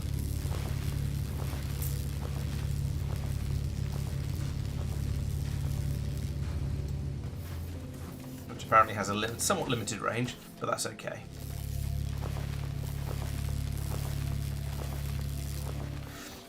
Okay, so here is my input belt. I can bring you back and then over that one. I can't get out. And join you onto there. And at the moment, we're still using the only single output belt in order to take the glass out. So that's fine. Both sides are going to feed onto that, and I think that should be okay because you end up using about 5 pieces of stone to make each piece of glass. No, 2 pieces. Was it 2 pieces of stone to make each? Either way, we should have plenty of throughput on that belt. How's my blue belt coming? Oh, 250 of them. That might be enough. Let's try. Yeah, nice. So there we go. We've now got this is a solid green belt going in or this by rate. This is a by rate of production. This is equivalent to a solid green belt, which is what this is spec'd for. So that should be able to just keep running and running and running forever at this speed. At some point, once this all gets cleared out, then I can upgrade. I can put in a 3rd row of these machines and have another set of those feeding off the other side of this belt. And when I do that, then I can also go back in and put in the beacons on all of the mining drills to double the speed of all of that stuff. And if that still isn't enough, well, I'll have overfilled this belt by that point. But if it's still not enough, then the next step is to go down to the next level on this vein and put in some more drills down there, and then probably another copy of all of this, maybe a floor down, and then have it be brought up by elevator or something like that. We'll see what seems like a good idea at the time. But yeah, this should now be, as I say, be running at speed equivalent to the speed it's being made at. So let's go and find one of the drills and see whether it seems to be just sort of holding steady at full, because these are all balanced. We've got splitters on everything, so this should be holding steady, but it's not. It's going down. Interesting. I've probably got the maths wrong because there were so many numbers that I needed to worry about that my brain probably took. Oh no, there we go. No, it's staying about full, but only about full. Yeah, so I think that's probably okay. It just spits it out in 20s or 30s or something each time it triggers, like, or 40s. Or 50s, I don't know how many it produces at a time. There we go. Yeah, so 50 or 60 at a time. Maybe. So yeah, these seem to be running at about the right speed now. They are more or less maxed out, and that's as I expected. So that's fine. These will keep running forever, but if I put any more load on them, then I'll need to come back and beacon them. I sort of want to know how much of this, how far along this belt has filled up so far, and also whether we are actually producing glass faster than we're consuming it at this point. So these, I was going to say these haven't all kicked in, which is a bit of a mystery. So all of these are run. Oh, yeah, these are all running. Yeah, they're all running. Are we just filling up input buffers at the moment then? Is that the problem?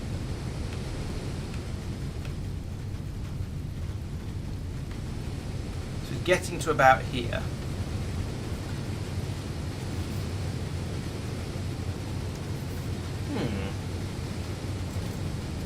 I think maybe I got the number of furnaces I was going to need a little bit out, maybe?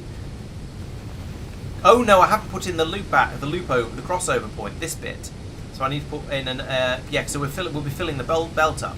So I need to take out that, and that, and that, and that, and then put in, actually I didn't need to take out all of those, but put that in that, and that. Fill the gap in the floor, because why not, and then put in one of those. There we go. That should now allow everything to run at the expected speed, I think.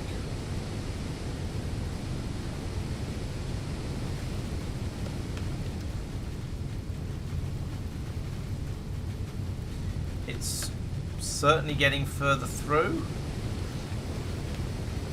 I sort of want to do that, but I'm not quite sure how much I trust the side loading in this game. It seems to be pretty good, actually. Let's do that then.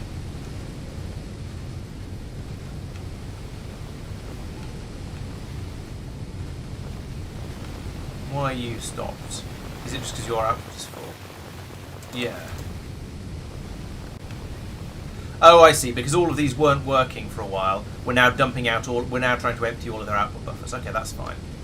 Oh yeah, and the bots have come over to start picking away at all of that as well. So that's going very, very nicely as well. This all seems to be basically okay, I think. We've got lots of machines here cooking the ore. There's one at the end that isn't yet, but maybe it will start soon. Even if it isn't, I don't really care, because there is a healthy amount of glass going out here. Now, it's not the blue belt that I was hoping for, and it would be quite nice, at this point, it'd be quite nice to be doing this multiplayer and be able to add somebody else and have somebody else let me know how much of the glass, whether the glass is coming through at the other end at the sort of speed we're hoping for, or whether we're just sort of flicking little bits in here and we need a huge amount more to be produced. I don't really know which way it's gone, but I feel like I'd like to.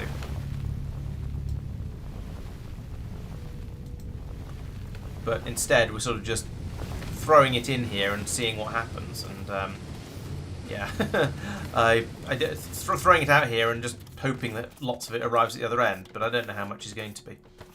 And we still haven't finished that the fracking fluid pipe. Not that's going to be a problem for quite a long time. Ow. Stuck.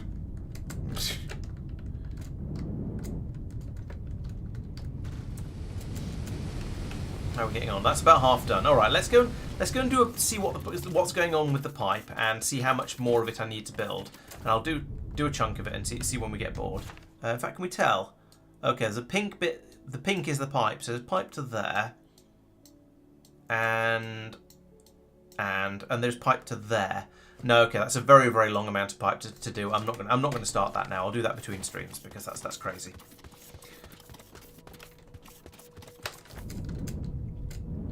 Okay, so it's back into here again, and hopefully get the. Hey, what happened to YouTube? Maybe people just got a little bit bored because I was flying around, talking my way through in circles. I don't know. Right, let's lend a hand here because this is most of the way there, and they're getting bored of waiting.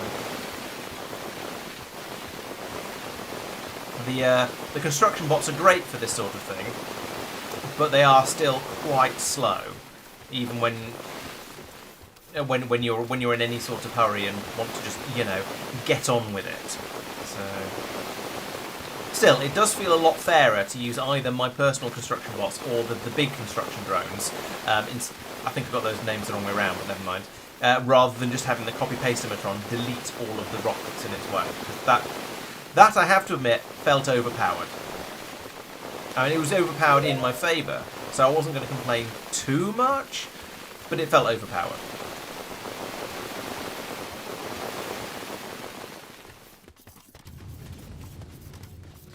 Blimey, it's 10 o'clock already, and I've essentially spent the entire stream getting this stone mine up and running.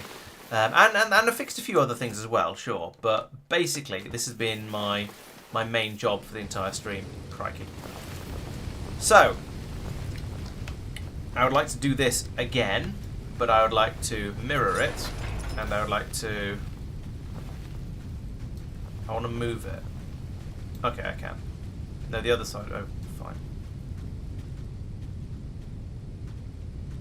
I suppose it doesn't actually matter. Right, and then yes, we want one block of overlap. Have we got the right overlap there? No, we haven't. I don't know. I must have selected slightly more than I should have done then. Because yeah, if I do that, yeah, there's a gap. So I want that to be there. Confirm paste. Boop. There we go. There's all the machines. And now I'm going to do this bit manually, I think, because there's not that much left of it. So that, and that, and that, and that. It's been really good having the Zeno construction tower thing in, actually, because that has meant that I've been able to just go in and start building without having to really worry about the supplies, because all of the things I need for this build have been in the Zeno storage. So it's just been supplying it all. It's been amazing. It's been like building with construction bots in Factorio, which is high praise. So yeah, seeing this all coming together like this, and not having to worry about flying back all the time to go and get more stuff, at least most of the time. There was the fiasco with the magic clipboard, but apart from that, it's just been really, really easy. Okay, so we've got, once again, we're going to have this problem again. So I need to come over here and knock that out and put in a belt like that, and down at the end, I need to knock out that and put in a belt like that. And now all of these should be able to kick in. Lovely. And then at the very, very end over here, I need to bring this out. And over here like this to here. At which point we'll pull that one out, rotate that, pull out that one, and then I can put in a splitter here and put them all onto the same blue belt. 6, that one. Okay, that is an even larger quantity of glass being made. Now this input is going to run out in the same way that this input has run out, and that I'm sort of okay with that happening. I would like to. I want to let it run and find out whether this is producing enough glass to keep the system happy. So I'm going to go back along the tunnel here. Despite what I said earlier about it being nicer to not go the tunnel way, I'm not going to build the pipe because that would slow me down a lot, and as previously discussed, that's incredibly boring. But I do want to find out how far back up this belt the glass has started to back up along the belt.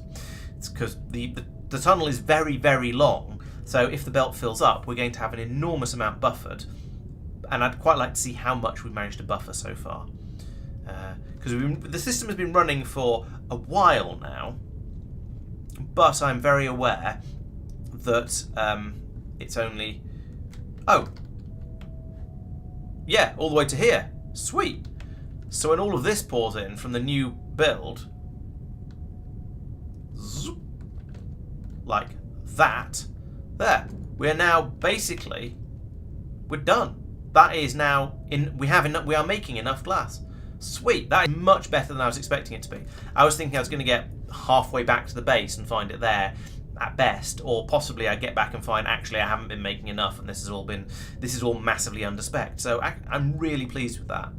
That's gone much better than I was expecting it to. Yes, I have plugged in the first fracking tower. Yes, I nipped out and got that one sorted out on earlier. So this one isn't. So everything is now done except for this ridiculously long pipe.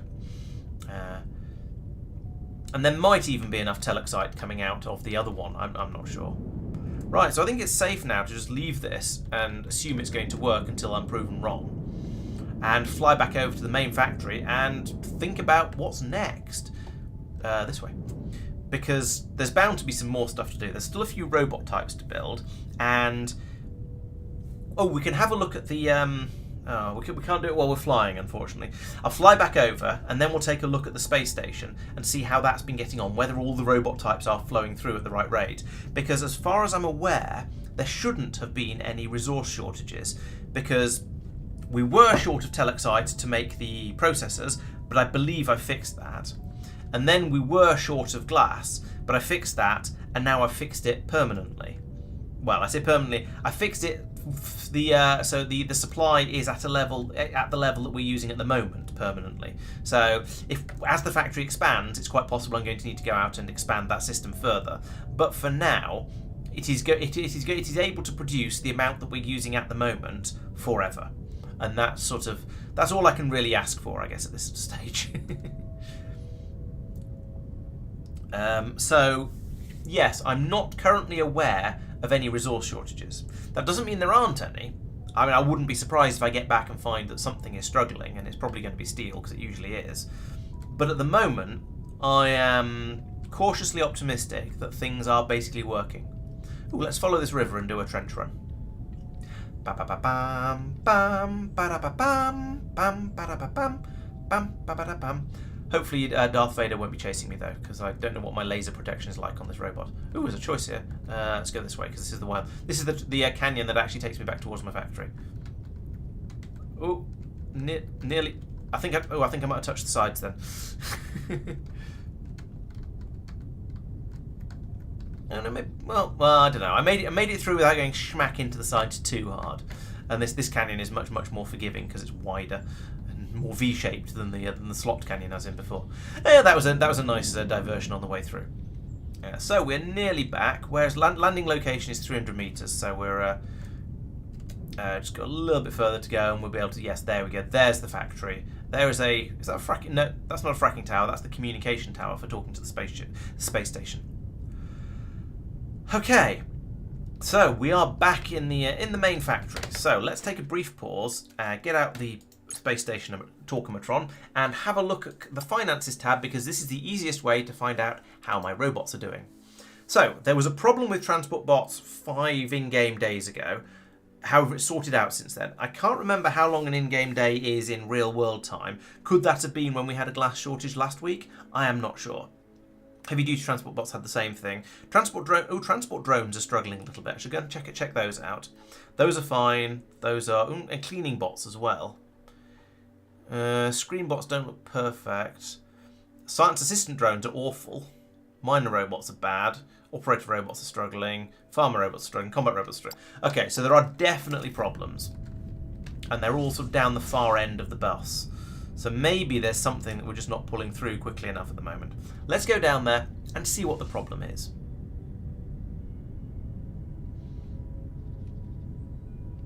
Oh, looks like it's plastic. I hope I haven't run out of oil again. That'd be annoying. And there's plastic coming through, just not enough. Yeah, this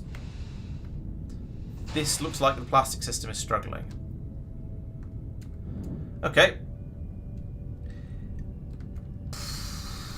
Plastic. So plastic is coming out over here. Fine. What are you? You're crude. Yeah, we've run out of crude olimite again. Or at least, I say we've run out. We don't have enough coming in, which may not be the same, which is almost the same thing, but not quite. I'm a little surprised by that. But it's clearly the case, and it makes a certain amount of sense. It's typical, because that's the only thing left that isn't infinite at this point. So where's it coming from at the moment? So there seems to be a patch down here. Reservoirs, there we go. There's a patch down here. There's a pipe running down to a patch down here. There is another patch here and a patch here. There's allegedly a patch there, but that's the one I've finished off. It's a bit annoying they don't disappear off the map like the other resource patches do. That's another one that's been finished. There's 2 over here. And there's 2 really close together. There's loads in this area over here.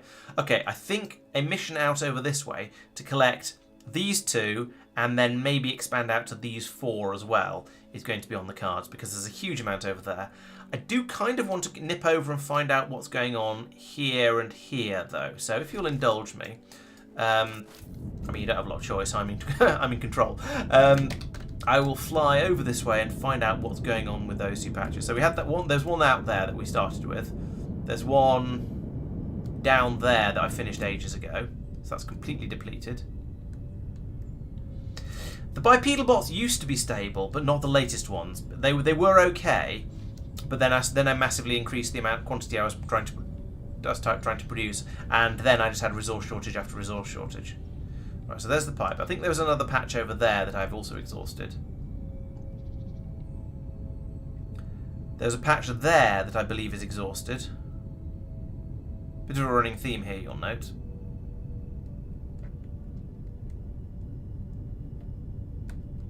Yeah, that one. Oh no, that one's still going.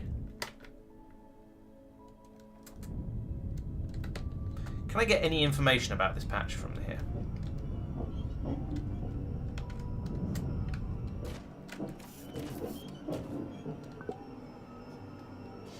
It's getting 1800 litres a minute out. I don't have any information about the patch, sadly. I can't boop it with my clipboard. So, allegedly, these are producing a buttload of oil. It's just disappearing down the pipe very, very quickly as soon as any gets generated.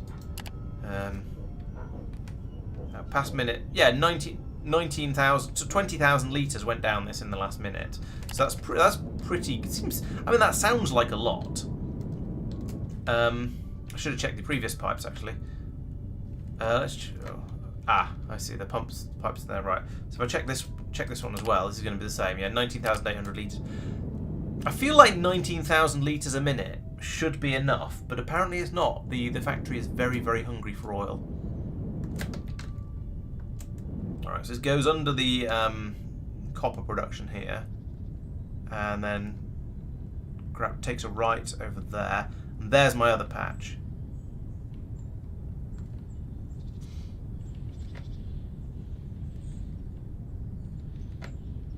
And this one? This one stopped. Have I used up used this patch up already? Yeah, reservoir is empty. Huh. Okay. This didn't last long. Maybe it was being prioritised over the other one for whatever reason. So let's pull all of these up and reuse them somewhere else. No, Shift F. Everything from... Try again. Everything from here to here. There we go. And we'll get the pipes as well because there's no point in leaving them here. So from here to... Oh, I can go out to here. Grab all that stuff. There we go. We'll take that back with me for use elsewhere. So this patch has been depleted. It'd be nice if, as I said, if they disappear when that happens, but oh well. Right. So, yeah, that's a problem. But not an insurmountable one. Where are pump jacks? How many of those have we got? I've got 30 pump jacks. 30 pump jacks sounds like enough to... Probably sounds like enough to do 2 patches. Let's get some more pump jacks anyway, just in case, because I'm going more or less past the factory on the way out to get them to get them to set the new patch up.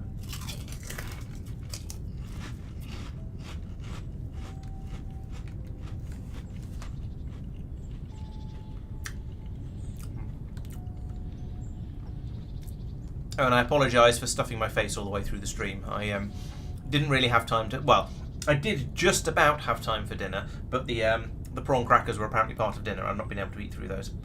There are definitely beacon effects. You can do beacon effects on pump jacks, but I'm not sure whether you can get an extra productivity on or efficiency on them. I think it might only be speed.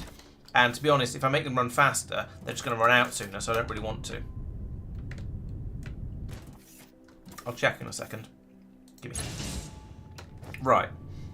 How do we do this? We go into robots, and then we look at these. So,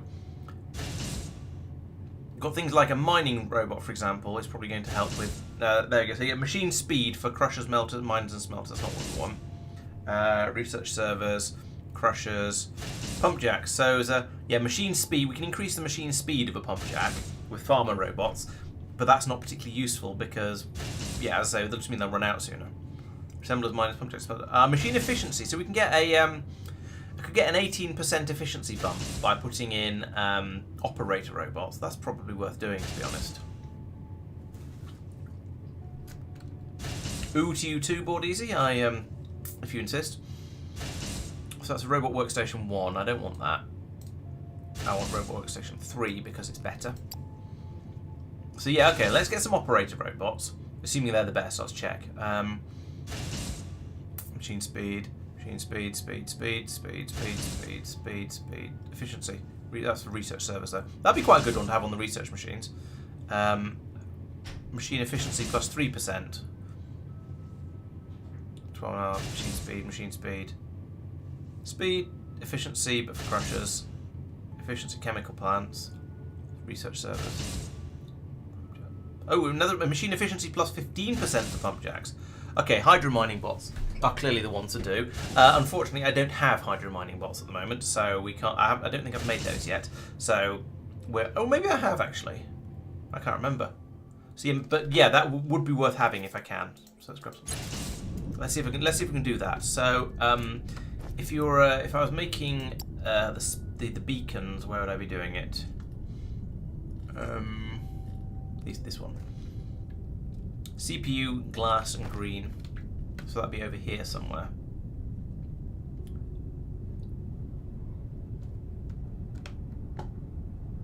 Do we have CPUs being brought in here? I don't remember. Oh, I can't remember where anything's being done. There's green circuits and glass. Let's follow this along. So somewhere around here, maybe. What are you doing? Workstations. Lovely. Just what I wanted. Gimme. Right, let's see if we can find any hydro wasp naming bots. And if not, then I'll grab some of the, I think it was farmer bots were the other ones. Do xenocores double the beacon? Xenocores do something with the beacon effect. So yeah, that's a good point. I should probably try and find some of those. I don't know what they do to the beacon effects, but they do something. No, hydro. If it's any hydros, they'll be down here. Are those hydro mining bots? I can't tell. Aquatic hauling.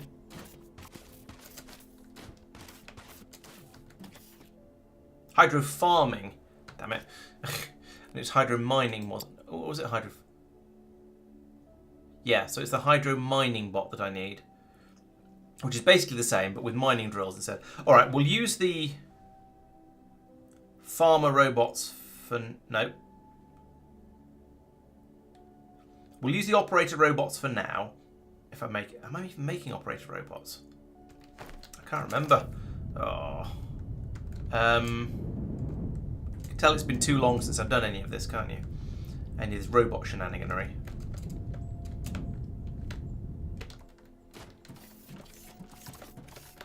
Stuck.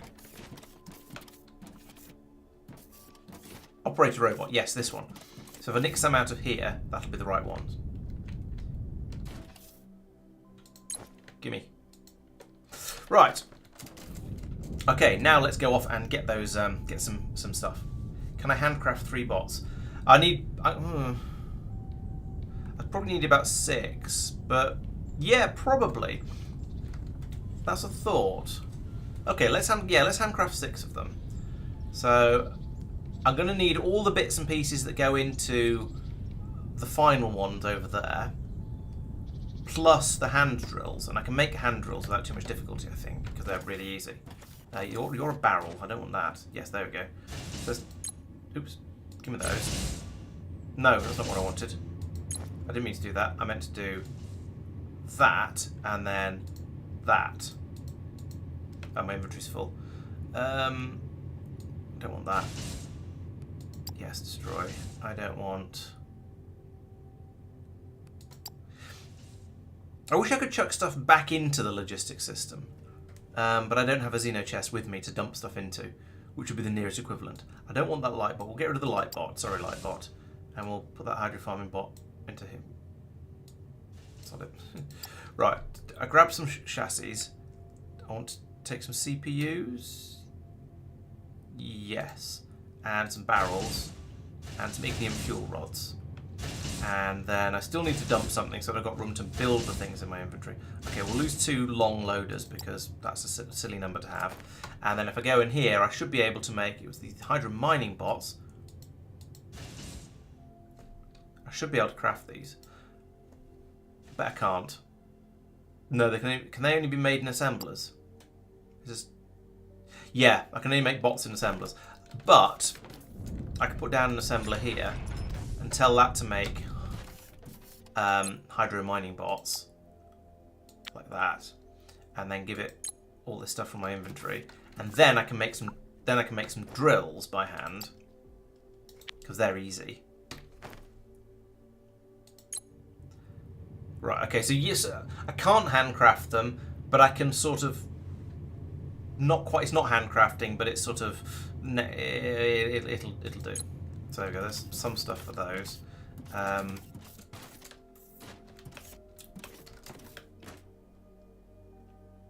There's no hydro chassis things coming through. Why are there no chassis? Because there's none of this. What's this? Let's actually look at the hydro chassis production and find out. Wait. Is there just the one machine making them? Okay, well, it seems to have been enough until it ran out of rubber. Oh, rubber is also another petroleum thing, isn't it? Ugh, says I. So we have no nautical chassis. I might be able to nick a couple out of the out of places like that. And is there another splitter? No, that's the only place where nautical chassis are going at the moment. Okay, fine. Oh yeah, because I'm feeding both machines from there. So I come back over here. Bonk. So we need more CPUs and more ignium fuel rods. That might have been an excessive number of both of those, but never mind. Have all of that. Right, so we go, there's 3. I would like to have 6. So I need 1, but I'm only going to get 5. I'd like to have 6. Because I'm going to reckon on putting down 2 of the beacon things, because there's 2 patches of oil out there that are really close together that I'm going to go grab both of. But 5 will have to do. Yeah, so Xenocores, where did they come from? I'm not spelling core. Xenopower core. Am I building those? I don't remember. I don't think I am. So they might have to wait for those. And I'll come back and make them another time. Add them in another time, rather. They're not sort of beyond the realms of possibility, but they are complex enough that I don't want to start doing them now.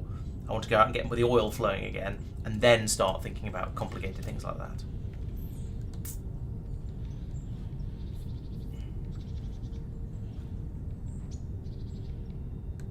Yeah, so we made him one of these things. And these are currently... Oh, Xeno Power Core. Sweet. Alright, well, we'll take some of those then. And see if we can use them. The other... Yeah, I am going to have to run power and stuff over there, of course. I guess the way to do this is going to just be extend this tunnel. I should get some more coal. Because yeah, we're going to need power over there, and we're going to need to bring oil back. Come on, there's coal around here somewhere. Here it is. Woo.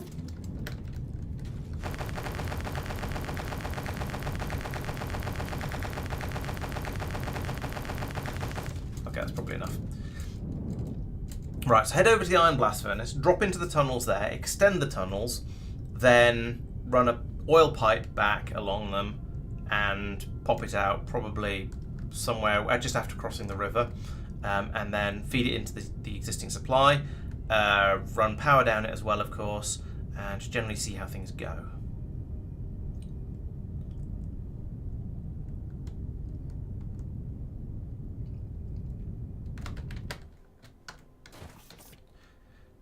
Things were going so well. I got a system up and running and a resource flowing. Oh, somebody put the elevators right at the end of the tunnel in a really unhelpful place. I guess we're going to have to just go inwards here.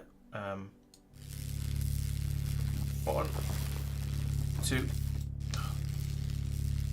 2, 3, 4, 5.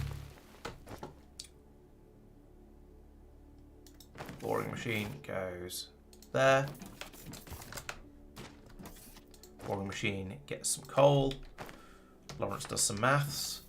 So currently we're at 700, about minus 800, and I want to go to about here, which is minus 1472. So that's like 500. No, that's 700. It's a little bit less than 700, but it's close enough. That's quite a long way.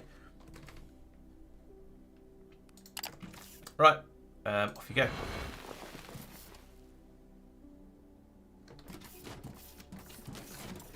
There's apparently something in the way. Oh. Okay. Did I? Okay, yeah, I see what I've done. Let's go a little bit further across just to get it out, slightly more out of the way. There we go. Now let's try it again. Boring machine goes there. In we get 700. Give it some fuel and send it on its way. I was just quick enough to get out the side door before it squished me against the whatever. Right, and so from here now we need to do power. Yes, power runs down the middle of the ceiling here apparently. Oh, cable's not long enough. Okay, we'll go from there, jump across to here.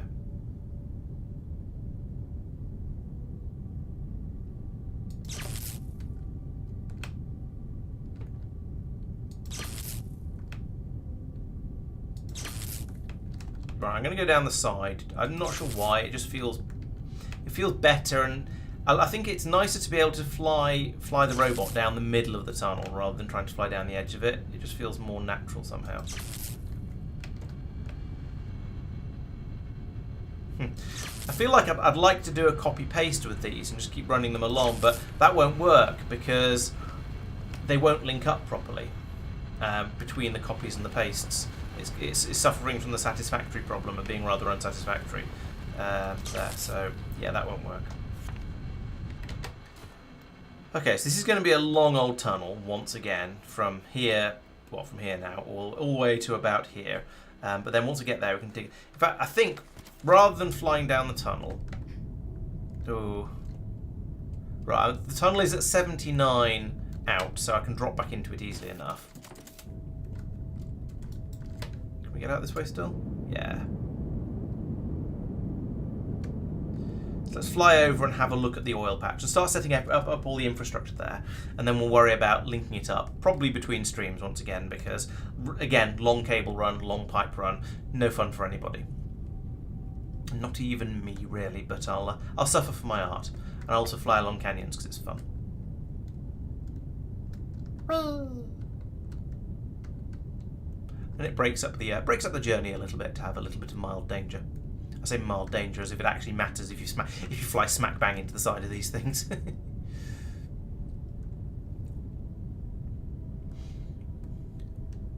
It'd be quite interesting if... Oh, here's one. Hey, I'm here already. Sweet. That actually maybe isn't quite as far as... Ah, some of them are underwater. That's going to be fun. There's one. Can I just put my drills in directly on top of this, or do I need to build stuff up around them? I feel like for the... Well, actually, no, real world oil is often produced from underwater, isn't it? So let's start this and see what happens. Yeah, it seems to be quite happy with that. Oh, there's vegetation or something. All right, you know what? Let's for the look of the thing, let's build a wall around it and empty the water out, because I think it'll look slightly better that way. So we'll get the stone out. That's already in vertical mode, which is handy. We'll go from here across this way. Where's the edge of the patch? Oil patch. There it is. Okay, so we'll build a wall up like that. And then another one from here, like this.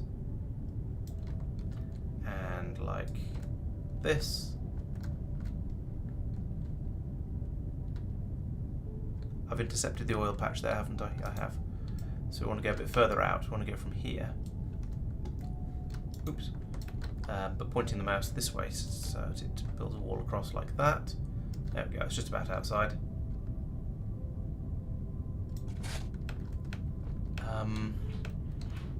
And then, yes, a little bit further.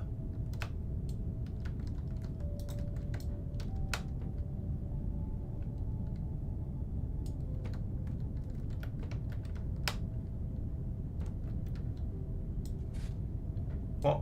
That did not do what I wanted it to do.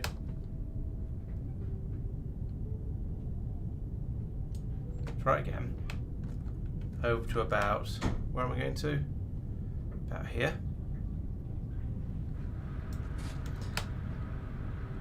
And then over this way to line up with that one, which is there, I think. That's quite a lot higher than the other ones. Oops. But I can always demolish that if I need to. And over here, like that.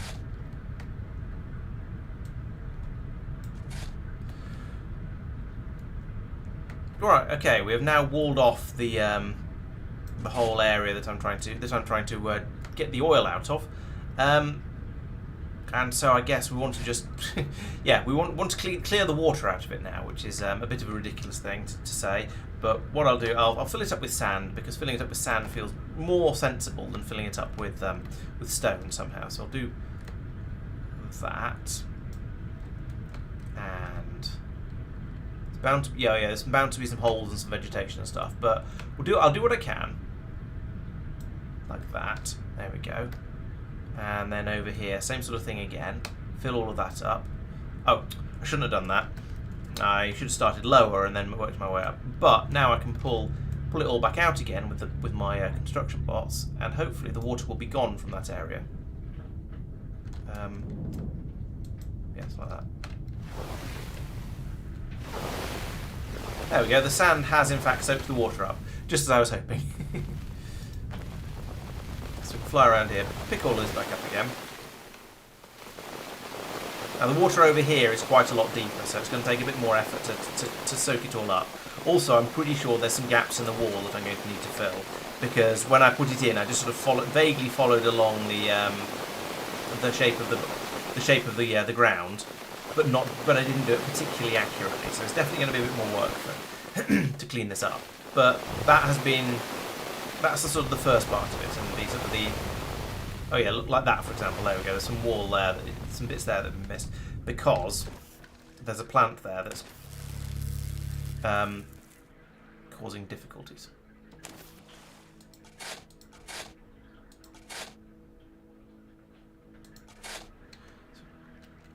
So I imagine I'm going to have to go through and shoot quite a lot of these plants once I've got this all filled in as much as I realistically can. But we can do that.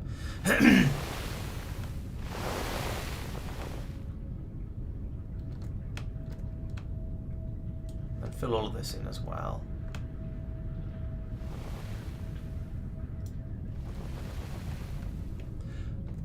And I wonder, can I put my let's delete this first, just for sake of neatness. Can I put my pump jacks above on a layer with a layer of something in between them and the oil? We'll find out in a second. Because if I can whack those across at this level, then it'll make things a little bit easier. I don't need to deal with all these stupid little plants and things that are on the ground in these holes. All these stupid plants, because there's quite a lot of them. Right, so let's find out. Pump jack. No, I could put it there because there's some visible, but that's all. Okay, that's fine. It just means I need to then go through and do a little bit of gardening. So we'll fly over here and just basically fire my laser into all of these little watery areas. Ridiculous as that seems, I need to fly around here and just, yeah, zap these plants. And apparently firing a laser into a watery hole does actually destroy the plant in there. I guess maybe I'm superheating the water and it's killing the plant off, but oops, I didn't mean to do that.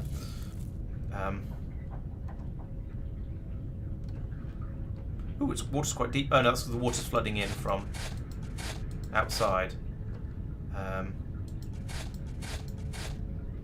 Should probably fill it all back up anyway. Scare the water away, like that. There we go. Where was I? Oh yes, shooting plants.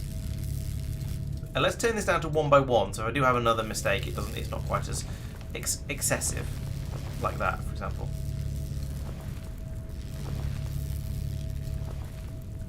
Yeah, quite a lot of these are quite tall plants, so I think I'm going to need to do another fill of any areas that are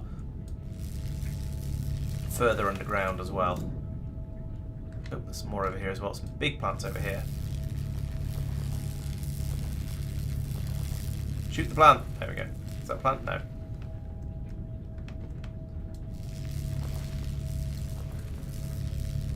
Who would have thought that terraforming would come with quite so much gardening?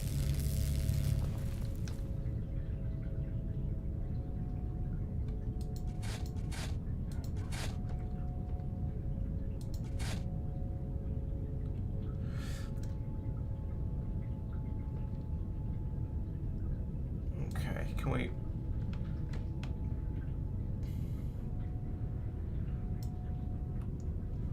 Fill. And... oh, okay, well, fine, we'll do surface level now. And any other problems, I'll sort them out individually. So I think that's... I've got most of the problem areas now.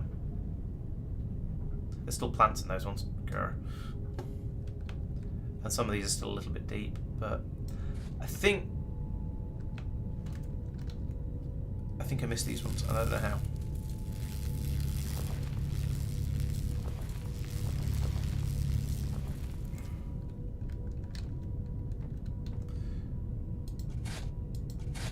I feel like I'm making progress, but I feel like it's hard to tell whether I'm making good progress or just sort of making a little bit of a mess.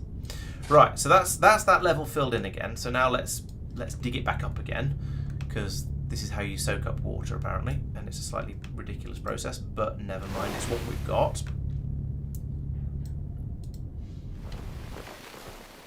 So get the box to pull all this up. We'll see if there's any other areas that need consideration, and then decide if it's worth digging any further down as well. There's an area that needs consideration. Put the bullet brick in the hole. Oh, is there a plant in there? There's a plant in there. Put the brick in the hole. There we go. At least doing this is quite effective for helping me find the holes in the side of the thing, and also it allows me to fill them in and quite quickly and easily. Oh, there's a plant in there. Can I shoot that? Oh, shoot the plant. Grr.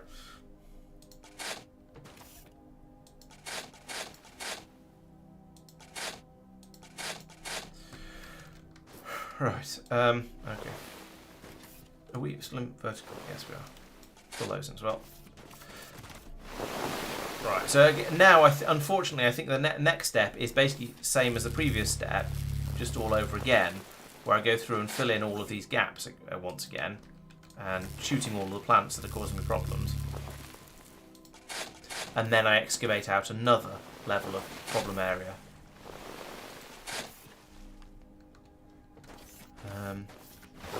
Until I get down to actually being able to tap these oil patches in the way I would like to.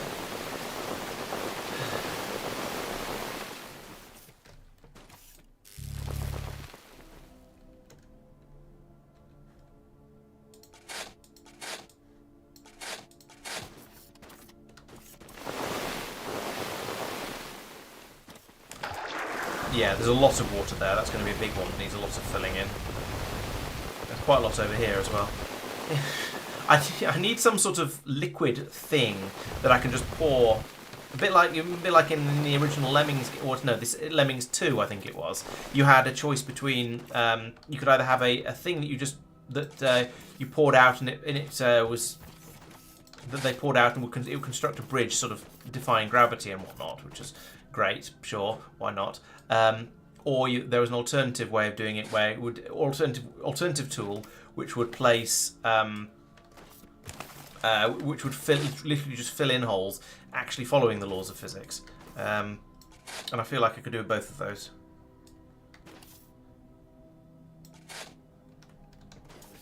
But right now it's the one that just goes gloop and fills holes by just filling them up and filling anything in below them as well. It's all of this stuff, just very in the way. Also, just going around with weed killer that isn't an individual laser that I can just blast the whole area will be nice as well. Maybe this is an area. I was going to say maybe this is an area where explosives would be valid, but if I started using explosives for this, then I'd just end up with. I'd end up blowing up my walls that I'm building around here as well, and that would be very unhelpful and wouldn't really give me the sort of the effect I'm trying to go for of removing all the water. It'd remove all the plants and things, sure, but we'd still have all the water in place, and that wouldn't be affected, and that'd be quite annoying.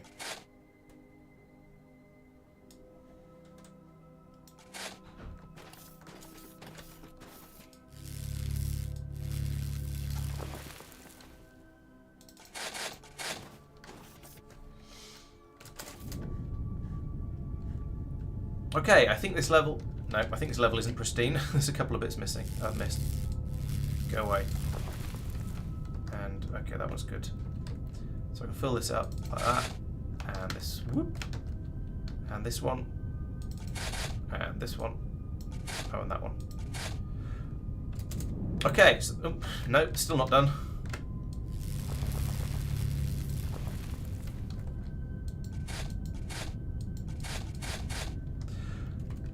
And now, once again, it's destruction time.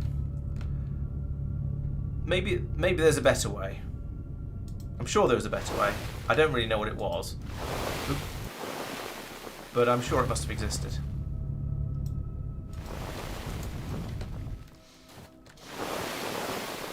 Yeah, the water management in this game, as in going in and actually dealing with water that you've discovered out in the game, is a little of a bit of a pain. Sand. And stone. Don't be a hole. Also you. Don't be a hole.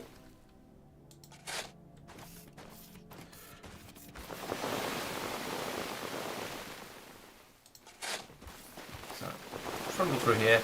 And I'm keeping an eye out once again for any holes in the ground that need filling in. Or any wet holes in the ground, because those are the ones that do need filling in. And just trying to get the place sort of tidied up and ready for my pump jacks to go in. I have to admit, I was not expecting getting these pump jacks in to be quite such a faff. This has taken a lot more effort than I was expecting.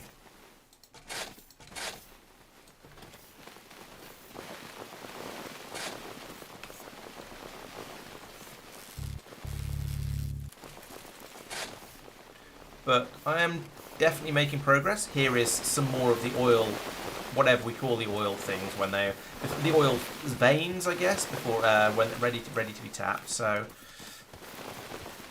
the question now is, do I want to dig down another level? And I suspect the answer is probably yes. Stop water flowing in there, please. There we go. I think I do want to dig down another level just to make sure that I have filled all of the have found all of the surface that I can actually tap for oil. Because it'd be a bit silly to come all this way out and then not have all of the oil digging capacity I could. So we'll do another level, and I think this is probably going to be the last one I need to do. So I think after this it's going to be obvious that I've reached the oil everywhere, or that I'm not going to reach any more at that point. So along here we need to put in a bit more stone. That's fine, we can do that. Actually, we're still discovering more oil thing along here. So that's area where I would want to be able to put in pump jacks, and we'll need to carry on excavating in order to make sure I've found it all. So, okay, I'm not quite as close as I thought I was. That said, the process is going better now because I think basically because I've got rid of all of the little plants that were growing underwater along here. So it's really easy just to rip through all of this, plug any holes in the sides, and just pull it all out. Now, that's probably going to be famous last words, and I'm going to find in a minute that actually I've missed something really obvious and it's all gone disastrously wrong. But it does feel like it's starting to go a little bit better now, at least. little hit.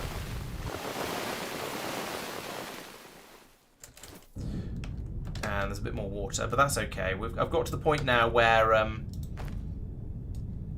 it is just water, and therefore it's really easy to fill in like that and get rid of. Okay, well, I said one more last time. I guess it's going to be one more. Let's go from there to there and there to there. Okay. Well, that seems to have already been marked for deconstruction, and I'm not sure why. Right, okay, these patches are starting to go in again now, so yes, I reckon this is as low as they go.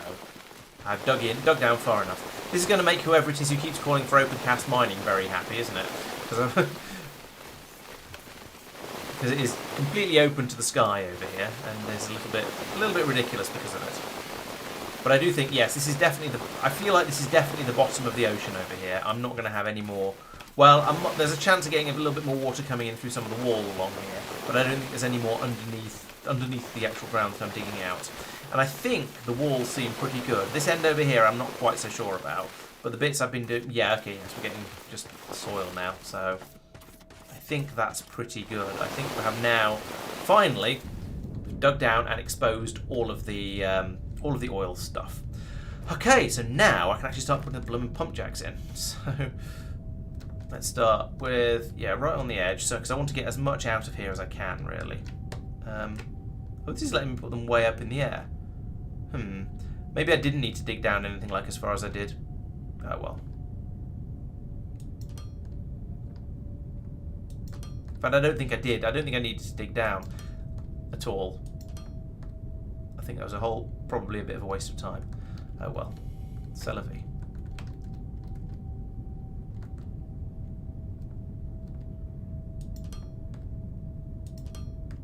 It's sort of, in a way, it's sort of aesthetically pleasing isn't quite the right word, but it feels like I've done something.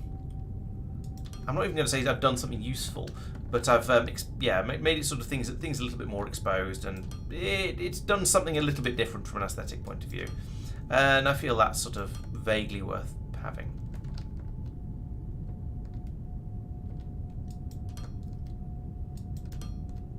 Now just put in a massive block of pump jacks like this.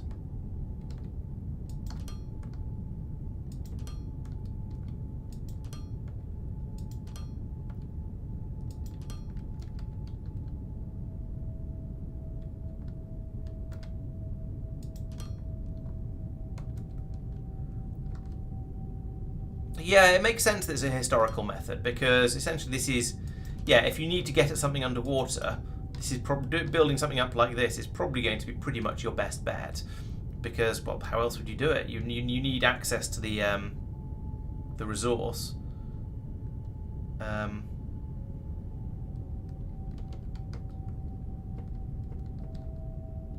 if your lake is going to flow in and cause difficulties, then not there. Oh, and I can't right click to get rid of, like in Factorio. Yeah, and if the lake is going to pour in, then building up a large dam around the area you're playing with seems like a reasonably sensible way to do things.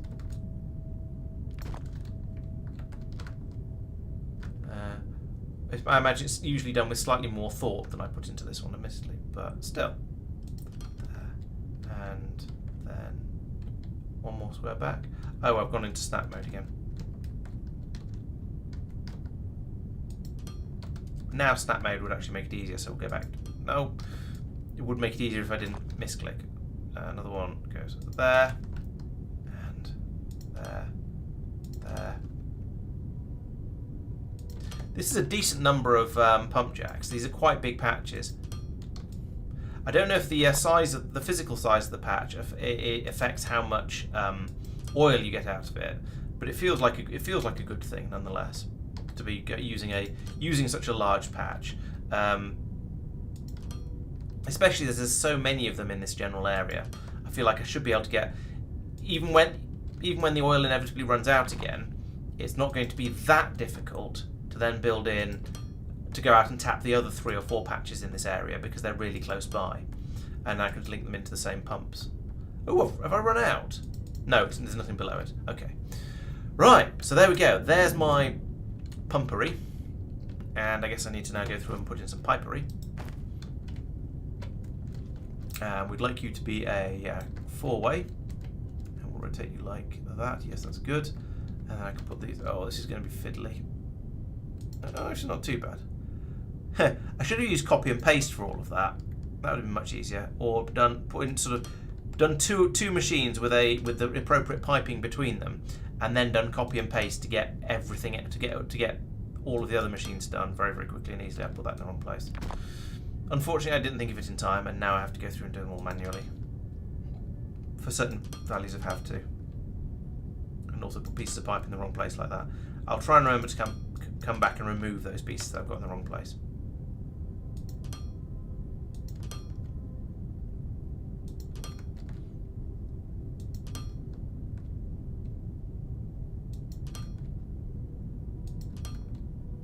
Oop.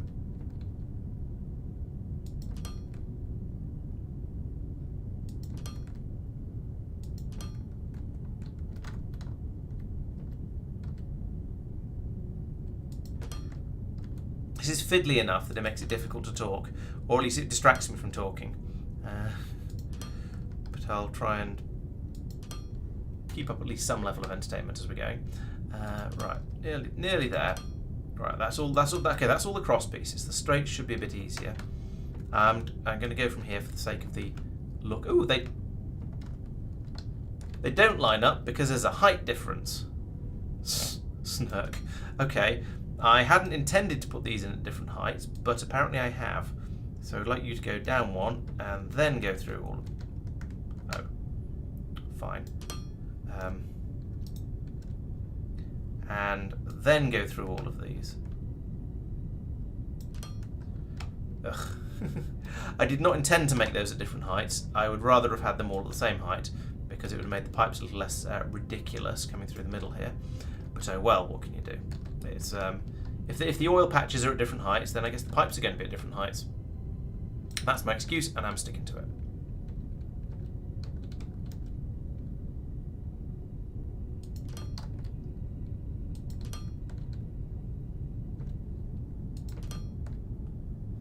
There, and then we can run this through there, and through there. Right, that's a lot of very pretty pipe work. It's not going to do any good whatsoever because it doesn't go anywhere. Alright, where is my tunnels? The tunnel's going to be coming across about here. So it's going to be over on the land by the looks of it. Oh, it's at 79, I remember, I checked. So it's this way? Yes. At 79 over this way. So here. Tunnel is underneath me now. So that's fine. Okay, well, we'll come back down here. I'll join all these pipes together and then probably immediately have to put a pump in, but that's okay. Is this thing smart enough to go? If I go from here and then press... I think there was a thing, if you press R here, yes, it does. It links it in. Nice. So you do that and... No. That.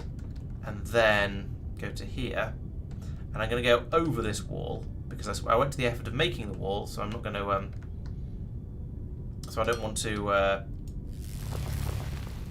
I don't want to breach it. I'm going to go straight through here, over here this way, and then I'm going to start building a tunnel here to go all the way over to 79. So at the moment I'm at 198. No, I'm not. I'm at about 30. So 79 is about 40. So I'm not going to be able to do it in one go, but I'm going to be able to get most of the way there. 36. I will make it a height of, okay, 4.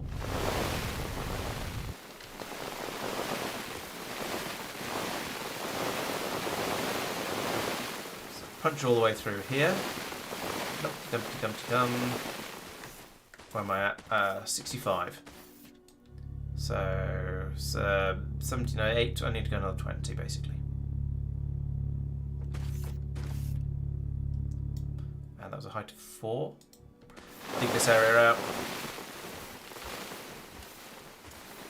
Right, and then I need to get all the way down to 89 as usual. So height of 89, and I'm at 130. So that's 30. 41. So again, not going to be able to do that. But I'll do a 2x2, go down 36. No. 34? Sure. Okay, we'll do 34 apparently. That's allowed.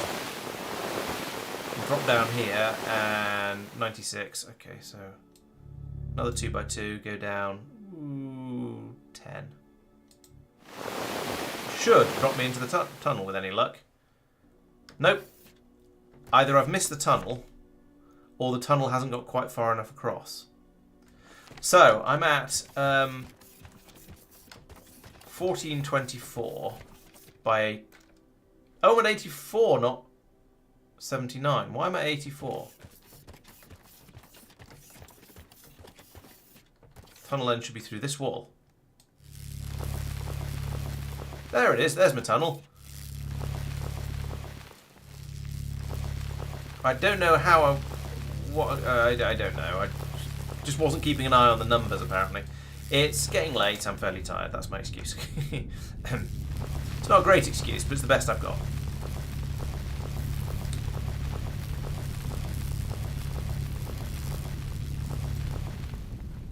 Right, and let's just fill this area in like so.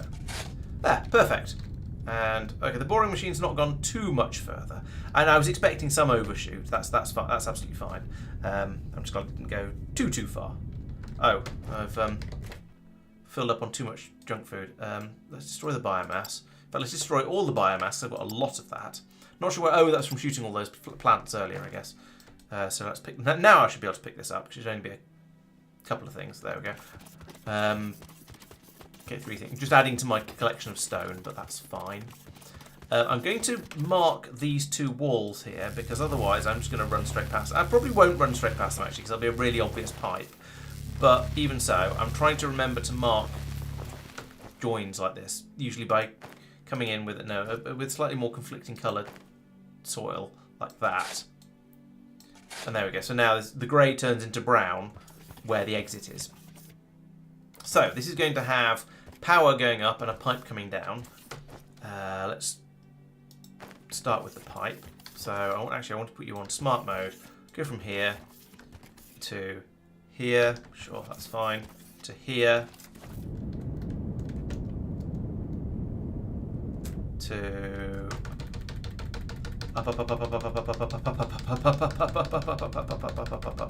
up. Right. And then come out. Oh, it's on the other side.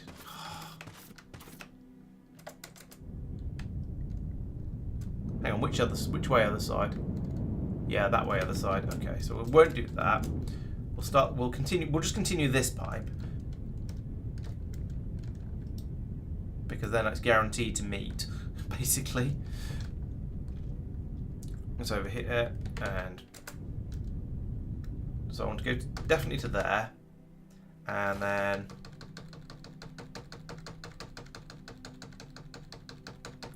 all the way down to here, and then out here, and off that way down the tube forever. And that's now going to be too long? Yes. However, I'm also going to be bringing power along here. So we'll have one of these. These are all going that way. That's going to go then there, I suppose. And we can run a cable from that. I'm going to run it straight through there. I don't care. Up here like this. Oh, too far. Too far will be the cry.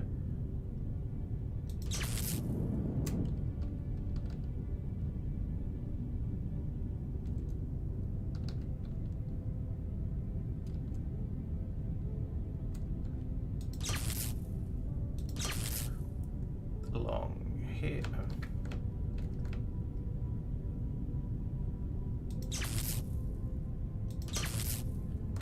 Along to here like that. Then we can switch over to a small pole which we put on top of here. Another one here. And then I can just link all these together like this. Boop, boop, boop. And this is easy.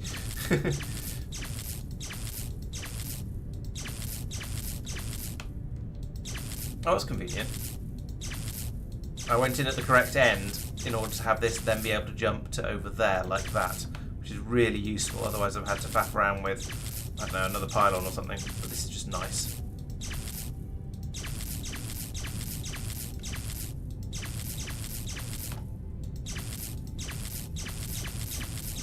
Pew pew.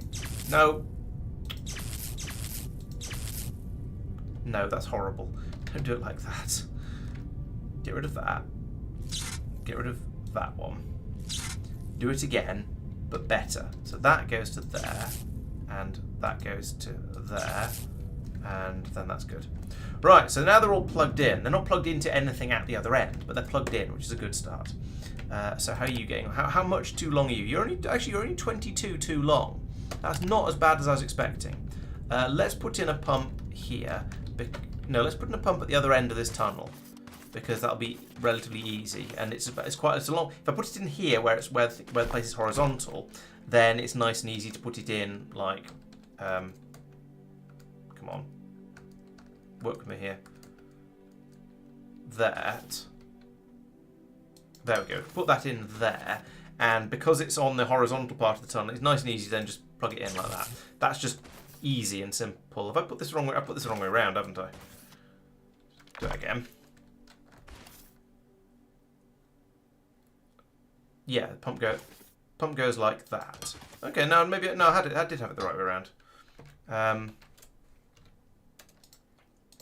Plug it in. Right, so it'll pull it in, push it out that way. Right, so that'll pump the oil out from over there. So once I get this plugged in all the way to the other end, this should just work. TM. I think I've got everything correct over here. Yeah, underground lakes and flooded caverns would be really cool. I imagine they've got Minecraft to take inspiration from, so I'm sure they'll be able to copy that to a reasonable extent that doesn't make it feel too directly copied, but also has a lot of the nice features of it. So yeah, we'll see what gets added in as time goes by. Part of me wants to just punch a hole in the wall here and let the whole place flood again, but after putting all that effort into emptying it out, I really don't want to do that. Okay, so that's that set up now. We've got these two reservoirs hooked up, ready to a pipe that goes. Okay, it goes down to here, which isn't very far, but at least goes into a tunnel. Then there's these two over here, which are going to be really, really easy to tap when these two start to show problems. And now all that's left really to be done is to run this pipe all the way back to the factory, and both the pipe and the power cables as well, actually. So it's going to be a bit of a mission, but it needs to be done. So how long are you so far? You've got a complexity of 114, so I can do another 180 before it becomes a problem. So we'll do that, and then we will do a copy paste because it's going to make things a lot easier, I think. So 180. Oh. What's that? That must have been about 30. Call it 80. Switch over to this thing so I can just keep going. And I can go a lot further in the first place as well. So another 100. That's probably about the right length. Then I can drill out some ceiling here. Like that. I can put in a pump. Pump. Looking completely the wrong place. Why don't I just get it from here? That'd be much easier. Put in a pump like that. I put in a thingamawhat's-it here, like that. Link the two together. Like that. Then we go back to doing the pipes again.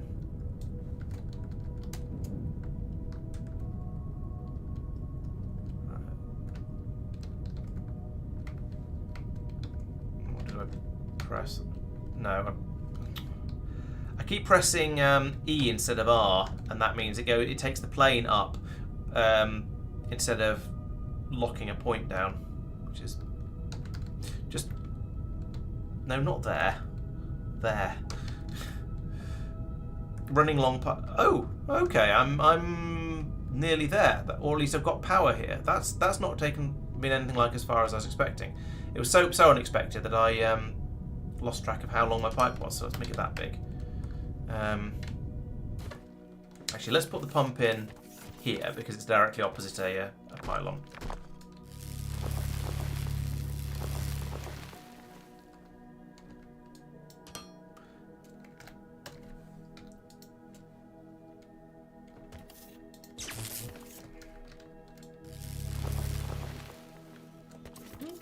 Oh no, there is a lot more to do, because I've still got to. Yeah, it's not just get it to there, because that's only where this is only where the iron smelting is. I then need to get it all the way to here, and then bring it out to join onto this, and bring it up to join onto this pipe. So I'm about probably more than a third of the way there, but probably less than half the way there. That's not too bad, I guess. Can we just run straight along the wall here? Yes, we can. So bring that to here. Then where do I want to bring it along this pipe? So where is my other pipe that comes through here? That's on that side. Okay, so I want to bring it through on this, the near side of the tunnel at this point. So it needs to come through here. I don't care. No, right. There? Yes, there. How much pipe have I laid? Okay, not nowhere near 300 yet.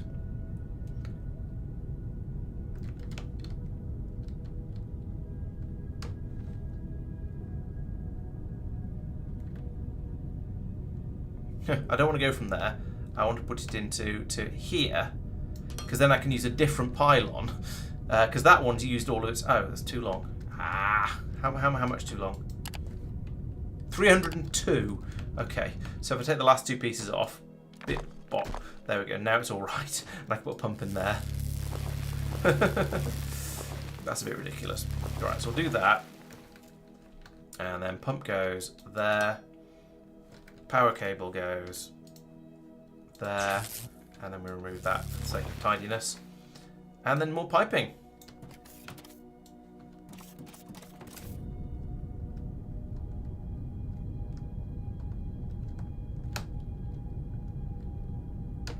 That's 100 and something,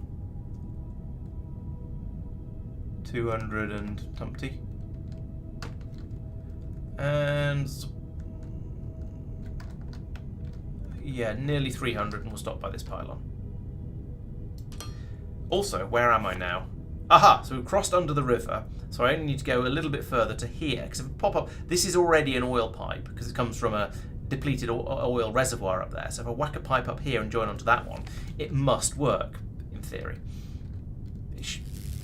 I mean, I know, saying that it must work is a little ambitious, perhaps, but I think the odds are pretty good. Is that in the right place? Yes, it is, actually.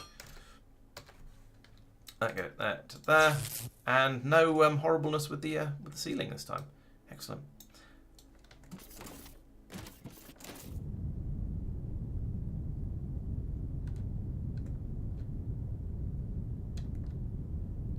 All right, it's about 100. Where am I? Let's do this the other way now. So I wanted to come up here. So if I build backwards from here to rejoin that pipe, that's another 20. Okay, so we've got enough to surface at this point. And then let's do that. Let's see where we come out.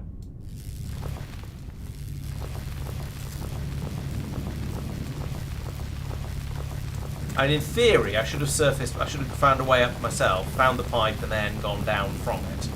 But that would require a lot of running around, and I didn't really want to. But there it is. Oh, pretty close. And in fact, that gives room for an emergency pump on the surface if we need one. So it's not entirely a bad thing. That isn't what I want. There we go. That's what I want.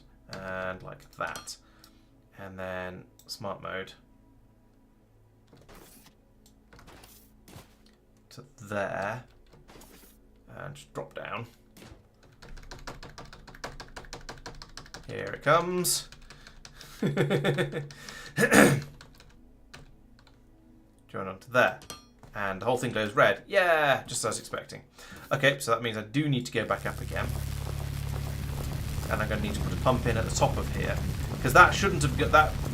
The pipe coming up from below isn't too long, so it means that the pipe it's joined onto at the top, combined with that one, is now too long. So the one at the top was probably as long as it could be. I see what I've done. Right. So if I take out that and put in a pump there, all should be well. And hopefully there's enough electricity around it. There's power over there. Okay, we'll go from there, I guess. That's not going to reach there, no. But it's going to reach to there, which can then reach to there. Okay, so that is now piped all the way through. So in theory, if I go down, if I apply electricity to this system, then it should start working and all should be well. And we should have enough oil. So, oh, this is a long pipe tunnel and a long pipe as well, for that matter. It seems even longer just flying along it like now. Okay, it took longer going the other way because I was putting in pipes and putting down pumps every so often. But it feels longer flying along it like this. Perhaps because I'm not doing anything. I'm just seeing how long, how much sheer length there is along the whole thing. Okay, so here is. No, that was the last. That was my last powered pump. So now I can come along here. Turn these into 30. Oh.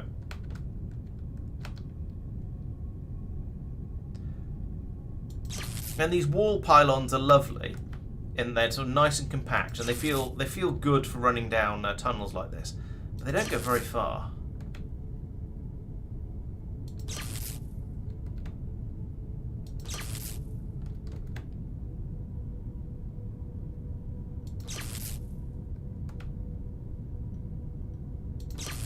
And this is somehow worse than laying the pipe, because at least the pipe gives you an indicator of how far you've gone, or how much further you can go before you need to do some sort of shenaniganery.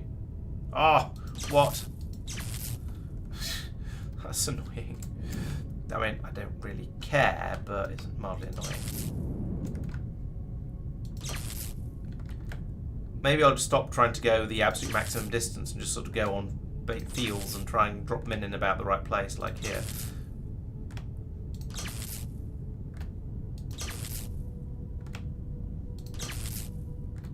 This is a bit easier, to be honest.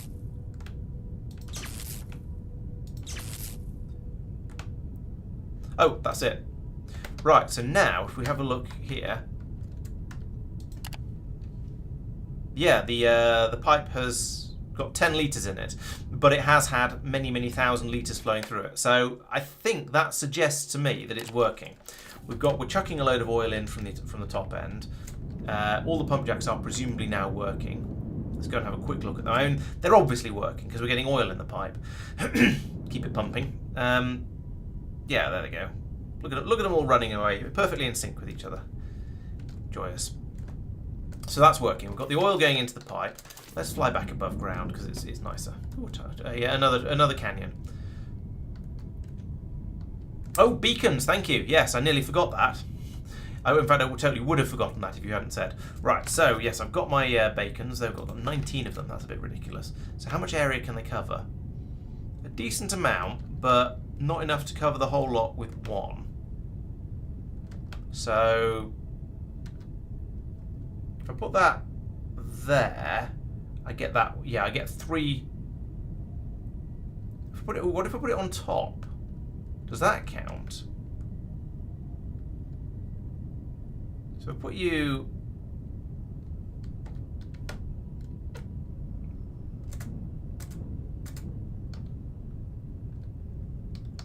there, then hopefully it's going to be getting quite a lot of those. Let's find out. No buildings in range. Great.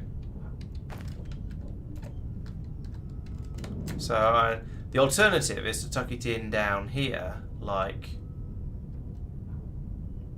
that. What do you think? You've got no buildings in range. So it appears to only be. It appears to be absolutely strictly two-dimensional, unless it's just saying no buildings in range because they haven't put any robots in. That's possible. Unlikely, I think, but possible. So I guess what I'd need to do then is, can I put you here?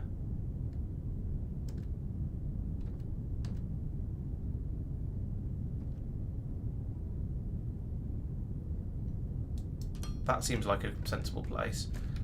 How do you reckon? What do you reckon now? Yeah, okay, so now that's got 12 pump jacks. So let's give it some doodly guys, hydro mining bots. There we go. So yeah, those machines are getting a 45% machine efficiency and a plus 120% power consumption, but never mind. Okay, and then I guess I slap another one on this bank over here. So it's getting 12 of them. So I assume that means it's getting 1, 2, 3, 4 across there, and then 3 rows back, which isn't bad. So if I put another one in over here, we'll get the same sort of coverage effect. Put you basically there. Yeah, that's 4 machines. I guess it goes apparently goes back 3 rows. Okay. If it goes back 3 rows, we've got 1, 2, 3. I've only got 5 rows here, so I can't put one of them on the other side, which is a bit unfortunate, because then the ones in the middle will be affected by 2 beacons, and I believe that's not allowed. Yes, it's a good point. Putting the hydrobots in after drying the place out does seem silly, doesn't it? So put those guys in, and an operator robot as well, who's just going to float there. I'll give them some floor as well, because this looks ridiculous, but I'll sort that out in a moment. So that's going to get me plus 36% machine efficiency, which isn't quite as good. We can give you one of those. That's 48% machine efficiency, 160% power consumption. Okay, fine. And then similarly over here, you also need one of these guys. And there we go, 160% machine efficiency.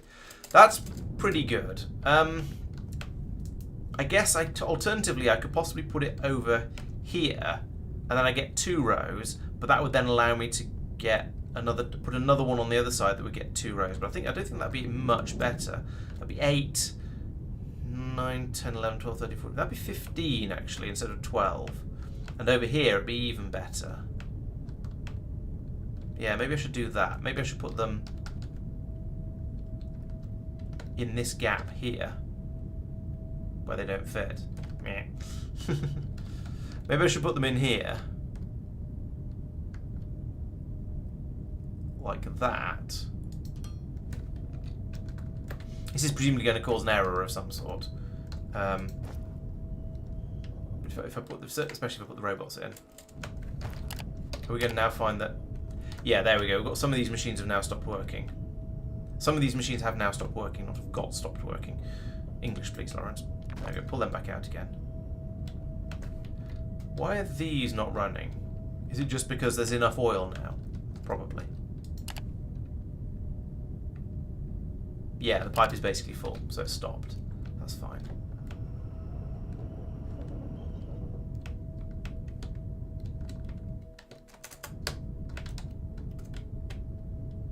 So can I knock out this without causing a flood? Yes.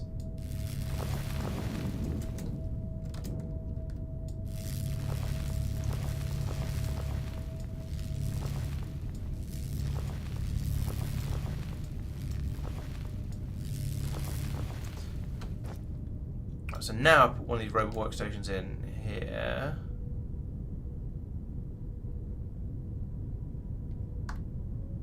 Why can you not go there? Oh, it's slightly too low.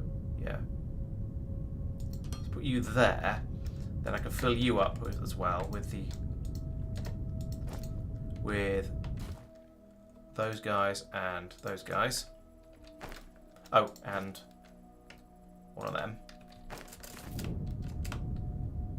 That should now be right, I think, because this has got the range. Can't see it, but it's getting. We can see it's getting 8 buildings, so that must be those 4 and those 4. That one's getting 8 buildings, those 4 and those 4. So we're not getting quite as many as we did when I stuck it on the end. However, we are getting more of them in total because I put in an additional bot beacon thing. So I think that's probably worthwhile. And let's give them something to stand on.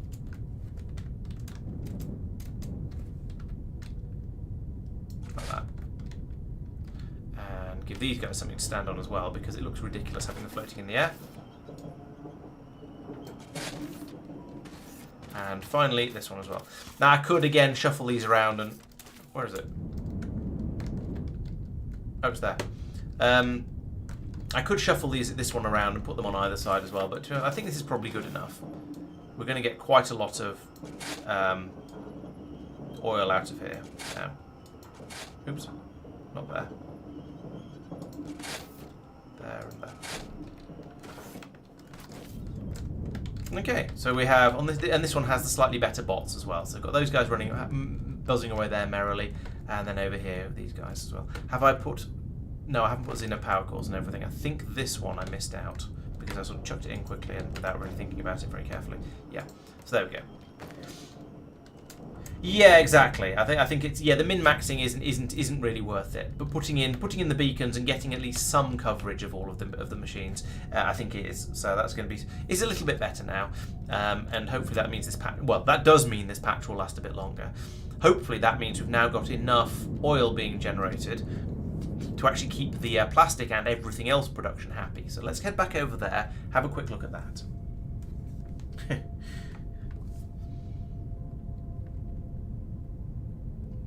So after all of that, it's been... Actually, no, did I start making those hydro bots last week? Or has it literally been 2 weeks since I've actually managed to make any new types of robot, because I've just been fighting fires of resources running out? And why are there ponds in the desert? What's going on? Let's not worry about that too much. Or the river that actually runs through the desert as well. That's also a little silly.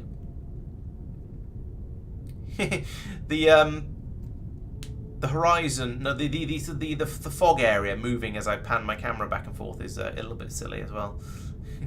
Clearly it draws out to a certain distance directly in front of me, rather than drawing a circle around me.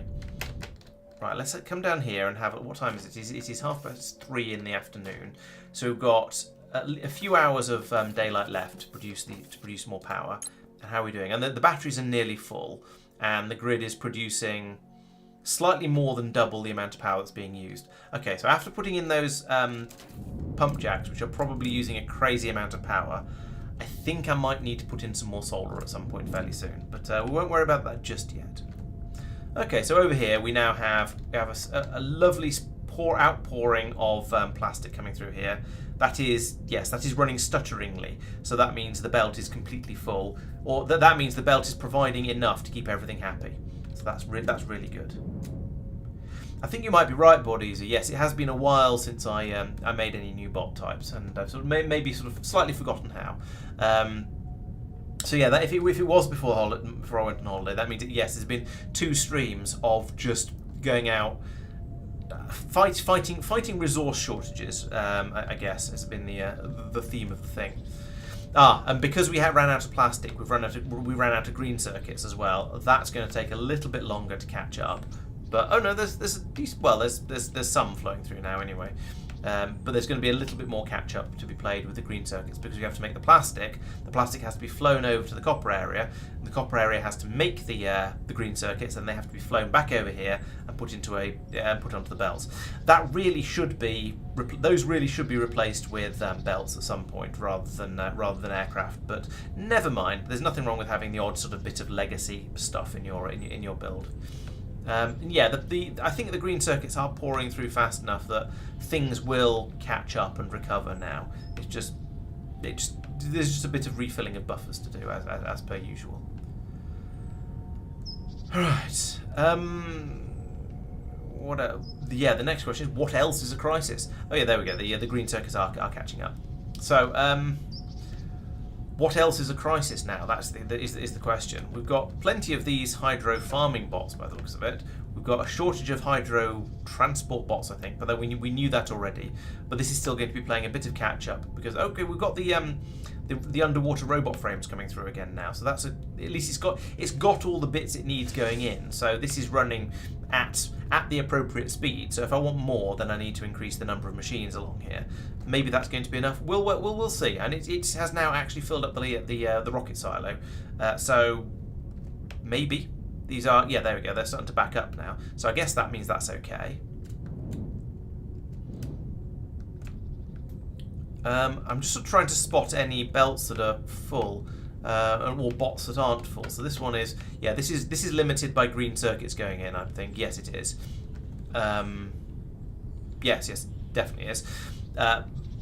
But the green circuits, as we've discussed, should be in the process of being fixed, even if they're not actually fixed. Yeah, there we go. That's a much more solid belt coming through now.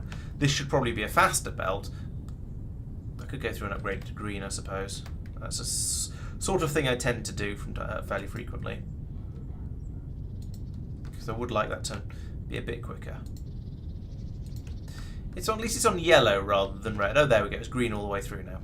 So that's going to help. That's going to help a bit. I've had a few plundered out there, but never mind. Right. Anyway, yeah. Blimey, maybe we emptied out the aircraft, and now it's had to go out and go and get some more. That's alarming if this is the case. So anyway, looking over here, how are our supplies in general? Can anyone see any empty belts or any belt? Yes, here's one. Is that the green circuits? Yes, I think so. Pretty sure. Okay. So I think green circuits are the only thing that we're actually short of at the moment. Everything else, yeah, there's the odd gap on the plastic belt, but basically it's fine, and they're filling up fairly quickly. So I think things are okay, apart from green circuits, and I'm quietly confident that green circuits will recover over time, because we just need to fly enough back and forth and back and forth. As I say, I would like to put in the belts for the plastic over to the green circuits and the green circuits over to the bus, but now may not be quite the time for that. So I'm, yeah, as I say, cautiously optimistic at this point. I think this is probably okay. So what I propose is I'll end the stream now, because I've been tired recently and I think it'd be good to go to bed. Yes, applied the mustard to allow the ketchup. That sounds about right. So, yeah, so between streams, I will finish off that pipe run that's going from here to... Oh, no, sorry, well, I got it to here. From here all the way up to here, because that's a ridiculous distance, and I don't want to, as I say, I don't want to do that on stream because everyone will fall asleep, probably including me. So I'll finish that one off stream. It doesn't really matter because it's just there for the fracking, and this patch is going to last for quite a long time just on the amount of stone that's in it without needing fracking. So I can get that one sorted out and get that running between streams, and also that'll give the green circuits time to sort of catch up again. Green circuits here to catch up again and start and get a decent supply flown back and forth over here, and hopefully that'll mean that this will then see the robots kick back in again, and then when we go in and have a look at the space station, we will see that all the sales charts are looking much more optimistic. At the moment, there's quite a lot of sadness and disappointment in here, but hopefully once we get that sorted, all will be well. He says very, very optimistically. And quite a lot of it is currently well, but there's currently quite a lot of it that is not well and needs some improvement. While I'm here on the space station, let's take a quick look at how... I've got 156 million thermal. I've got vault capacity is 210 million, so yeah, that's fine. Can make quite a lot more money before that becomes a problem. Have I managed to get any higher up in the competitors' leaderboard? No. If anything, I think I might have sunk down. I thought I was ahead of possibly Dusk, but I thought I was ahead of those two last week. Oh well, never mind. We know why. We've been struggling a little bit. So yeah, whatever. I won't worry about that too much. So yes, time to end the stream. Thank you very much for being here. Good night, everybody. I hope you've enjoyed it. I presume you have, since you're still here. So yes, I will be back on Monday for some more Planetary Pioneers with the other 4 members of the gang. We've basically finished Foliax now, so I think we plan to spend. Oh yeah, because Sophia's probably going to be turning up late, and he's meant to be leading the next planet, which is Pelagos. We're going to spend a bit of time doing other upgrades and improvements around the factory. So there's going to be some... Mark has got various things he would like us to do on Norval. Norvis. I've got an upgrade that we can do on Lignumis if we run out of other things to do. So it'll be some upgrades and playing with some of the new toys we picked up since we were last upgrading on Norvis and other planets. There'll be videos coming out Thursday and Friday, so tomorrow and Friday. There's lots and lots of Factorio, Planetary Pioneer update videos coming out at the moment, because that's been the main thing we've been doing. But we've got a long weekend coming up, so I do intend to try and produce some more real life videos there. So we'll maybe see some more woodwork or possibly even car videos as we in the upcoming weeks. So please make sure you're subscribed to the YouTube channel so you don't miss out on any of that. Thank you very much for watching, and I'll see you all on Monday. Bye bye. Oh, and if you're watching on Twitch, of course, please stick around because we'll go off and find somebody to raid as usual.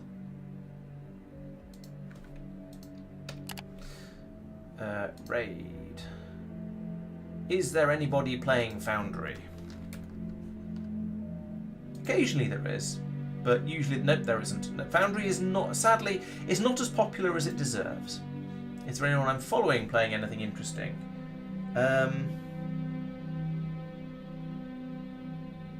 Stationeers, that sounds reasonably... Oh, a satisfactory stream.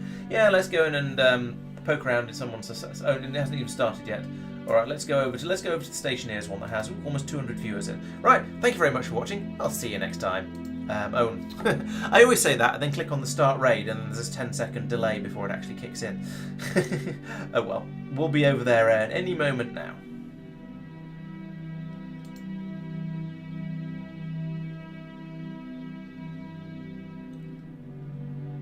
Thanks for watching, No Guard. We'll see you on Monday.